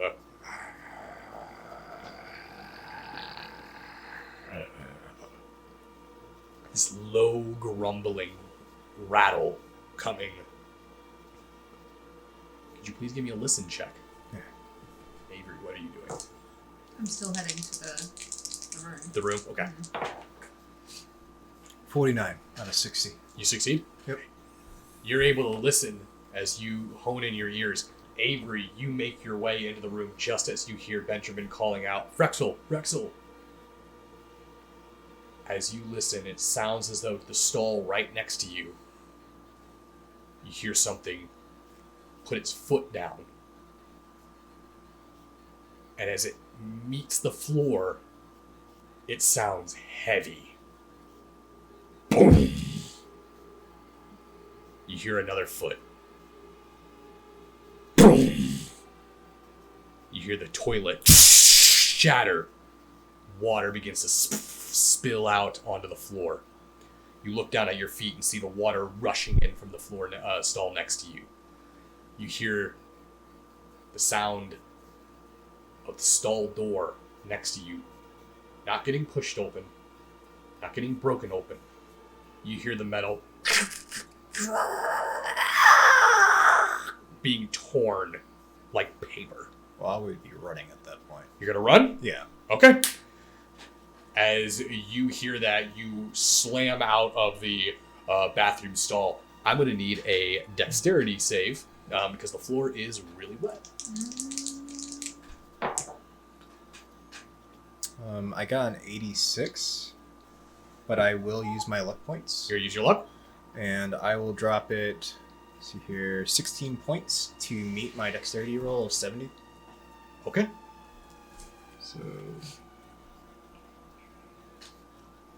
As you slam through the door and as you make your way out there, the first thing that happens is as your heels meet the floor of this wet, slippery tile, you slip and biff hard. As you slip and slam onto the ground, you hit your shoulder, keeping your hand tight on the briefcase. You go to swirl back up. As you stand up, you look to the stall that was right next to you, and you see towering over the stall as two arms appear to be ripping the stall door in half. You come and you look in this pitch black room. You can't make out any features. You can't make out any distinguishing ideas of what it is or what it possibly could be. It looks like it could be a bear, a fucking 8-foot tall gorilla. You're not quite sure what this thing is, but it's ripping the fucking stall door open and you can't visualize it. It's too dark in here. It's just a silhouette, a black mass of primal fury. And you start fucking running. Give me a sanity roll. I'm sorry, I told you not to trip. I feel like this is my fault. 39 out of 69. Okay, so you're going to go ahead and just take one sanity point of damage. Okay. So, and I'm dropping my sanity, right? Yep, you drop it. Okay. Okay. And as you break your way out of that room, you're covered in water. Do you make your way out the front door? Yeah, I'm Okay. gone. Meanwhile, back in the other room, you guys hear the sound of sounds like something shattering in a room out in the main lobby. You're not quite sure. Then you start to hear the sound of metal being torn apart. A strange commotion. Damn it, Frexel, what the hell did you do? I'm gonna turn to try to go out. You just say as you look towards, you don't see anything. You've made your way in the room now. It looks like as though the only people you can see is Kenneth and Benjamin. What are you guys doing? We need to get out of here. You can see me. I was Actually, go ahead and both of you give me a spot hidden because she just entered the room and it is very dark. I guess that's true. I just assumed that. I passed. Fuck you. I did not. I passed the roll. Fuck you, I guy. no, I didn't pass. Oh, You I'm passed? so Yeah. excited. What'd you pass by? I rolled 43 out of 60. Okay. If you want, you can do a stealth if you don't want them to notice you. Mother. Better not. 45. So, no, I didn't pass. Okay. So you see the silhouette of a female, entering into the room. Spelly, evacuate with all the others, ma'am. I'm not gonna say anything. Not gonna say anything. I'm assuming I heard him talk like Yeah. that. Who else is in here? They're like the exhibits are like big glass cases, or what's the layout in here? Yeah, most of them are big glass cases. The one in the center, though, that one that shattered, that was actually open. It just had red roping around it. Ouch, that's what shattered? That's what shattered.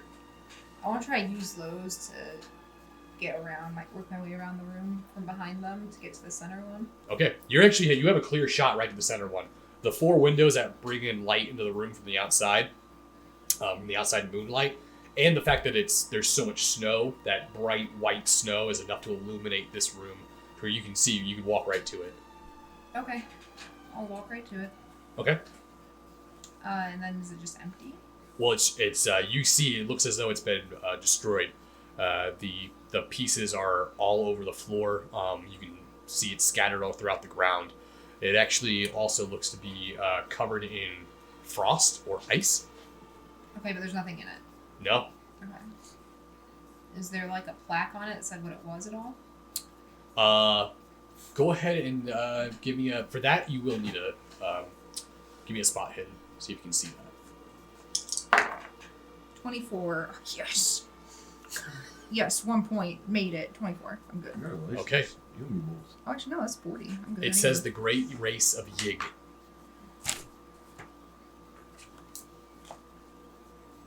Okay.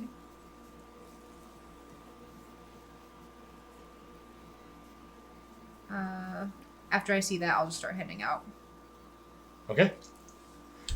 The 2 of you heading out as well? Yeah. As the 2 of you head out, you both, or all 3 of you, as you enter into the main lobby, you see from the men's restroom, the door explodes off the hinges. You watch it fly across the room against the other side of the lobby.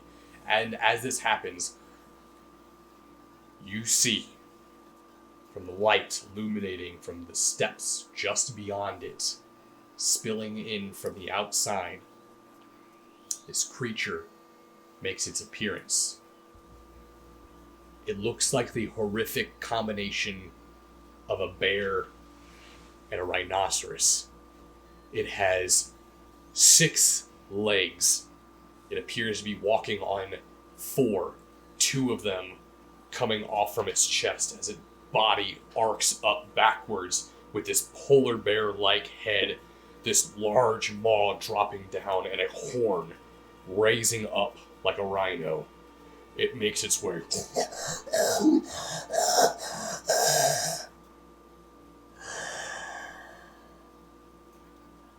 Need all 3 of you to give me a sanity roll. God damn.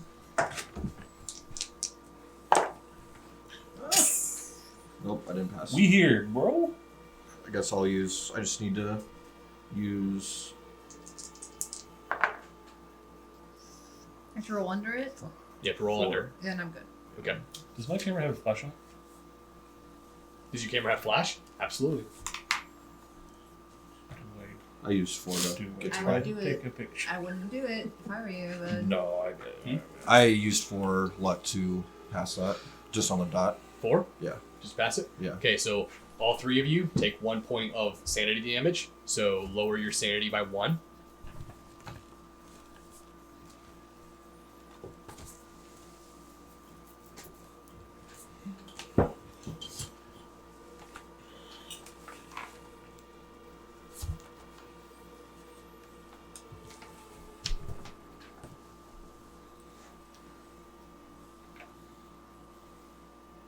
Three of you stand frozen, standing in this lobby as this unknown horrific creature just made its appearance into the lobby.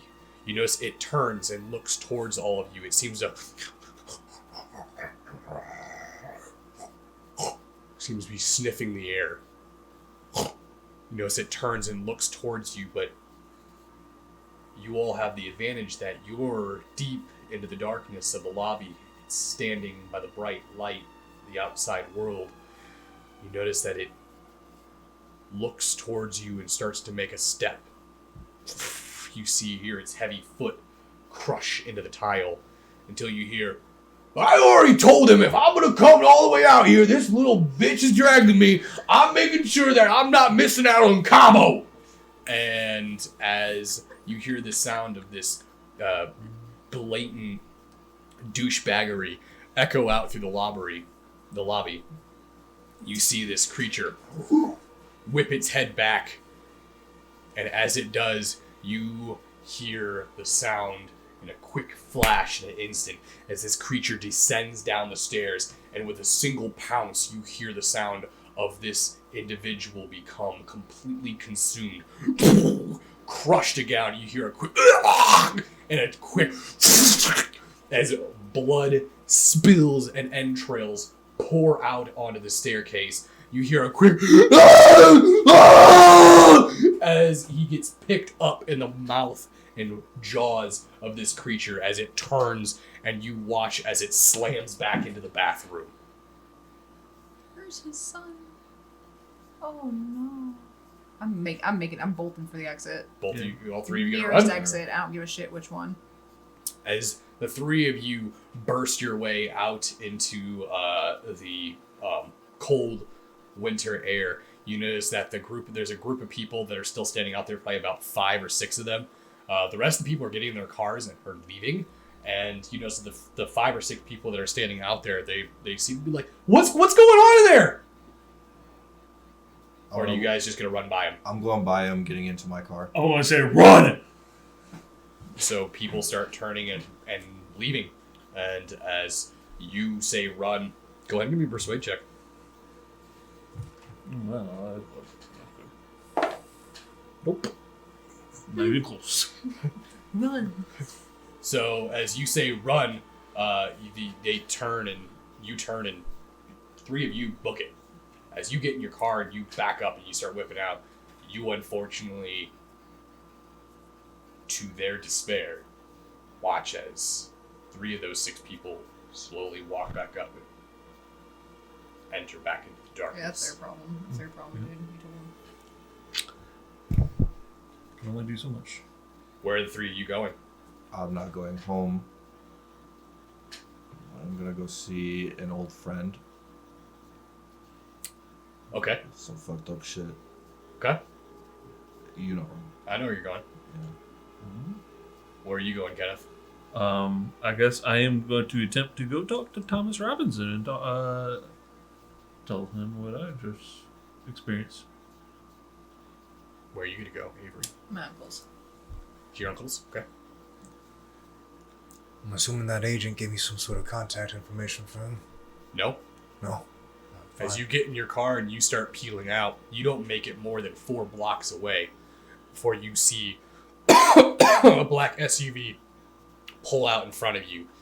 And as it pulls out and parks in front of your car, you see another vehicle pull up and park behind you.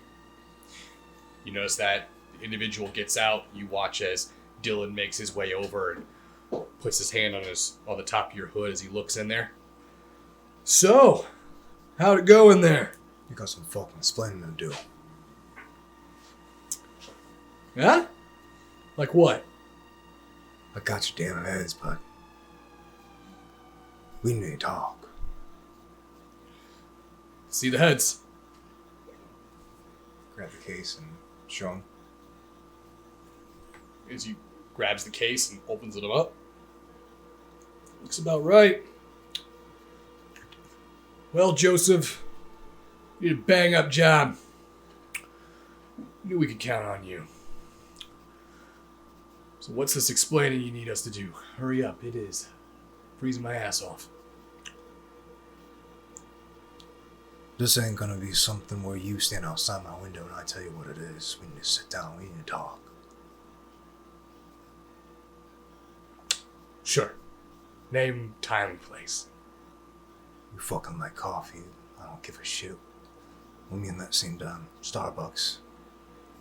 Tomorrow. 2 o'clock. Tomorrow, 2 o'clock. Okay. Hope I see you there. He backs up. He gets into the SUV behind you. Hey, Dylan, real quick. Don't forget my fucking money. I won't, Joseph. And as he gets into the SUV and two of them peel out. Where are you going now? They head home? Yeah, I'm gonna get my son. Okay. As you head to stay the night at your in-laws? Yeah. Okay. You go there and Mateo is fast asleep. Laura is sleeping with Mateo. Your father-in-law, Paul, stayed up waiting for you. They already made a bed for you to stay at the night. As you do, he heads upstairs to go to sleep. Do you want to go to sleep too? Step for a bit. Okay. Could you go ahead and give me either a spot hidden or listen, please? Okay. I'll do a spot hidden. Spot hidden? 69 out of 75. Okay.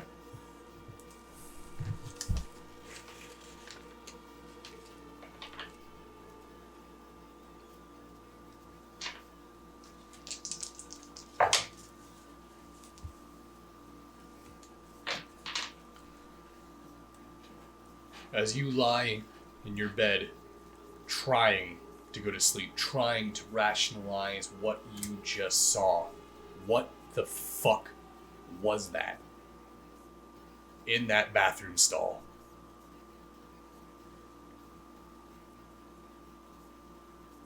You're not sure how. Not even sure when. But you, out of the corner of your eye, you catch it in the corner. Catch the flare of a cigarette. You see Dylan make his way out in the corner. You notice he's got a gun already out, pointed towards you. No. Don't make any moves. You already have someone in the room with your kid.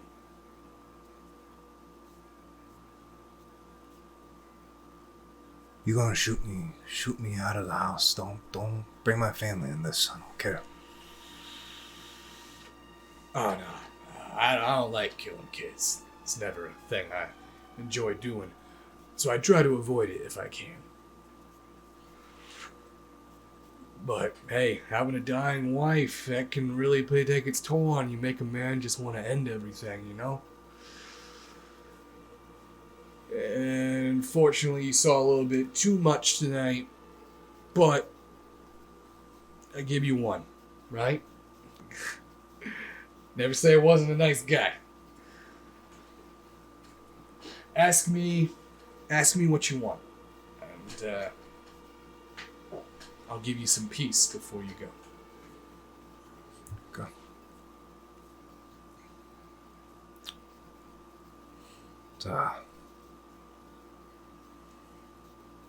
I'll tell you what, I don't even care what about it. I saw. You just, you promised me that they will be okay. And that's it. I'm telling you the truth right now. That's all I need to know. Yeah. They'll be okay. Alright. And as he fires at your character, Joseph, you feel the bullet hit your head. Everything goes black.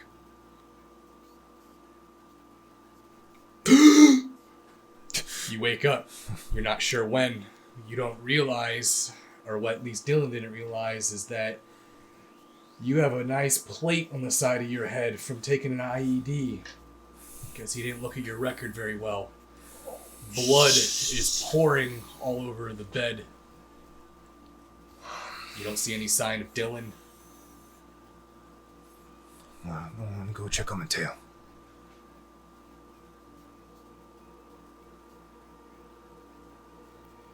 No one in the house is alive. And that's where we end the night. Holy shit, that's dark, dude. Welcome to Call of Cthulhu. Oh my god. Internal screaming! Wow. That was a Oh. So, hopefully you guys all enjoyed tonight's episode, or the precursor to the Call of Cthulhu. And I feel like that was a good startup. That was a good way to light the fire, and now the investigators can start the trail of what is happening. This game's too dangerous for someone that doesn't have good luck. Yeah, So this will be picking up as a persistent campaign during the CBN hiatus? Yes. So when CBN goes on goes on the season breaks, then we will pick up Call of Cthulhu right after this episode here. We'll pick it up in the same year, same time, and then Same bet channel. we'll go from there. We'll see how far you guys can go in a world of eldritch horror. Boy. Because, oh boy. I didn't see that one character dying. That was crazy. You mean Hager? Hager. Fuck Hager. I hate All right, that should character. we pick the winner here? For Yeah, the let's go ahead and pick It's the winner. raffle time. You got about 10 seconds to get your raffle in. While we're doing this, I'm gonna use the restroom because I gotta go really bad.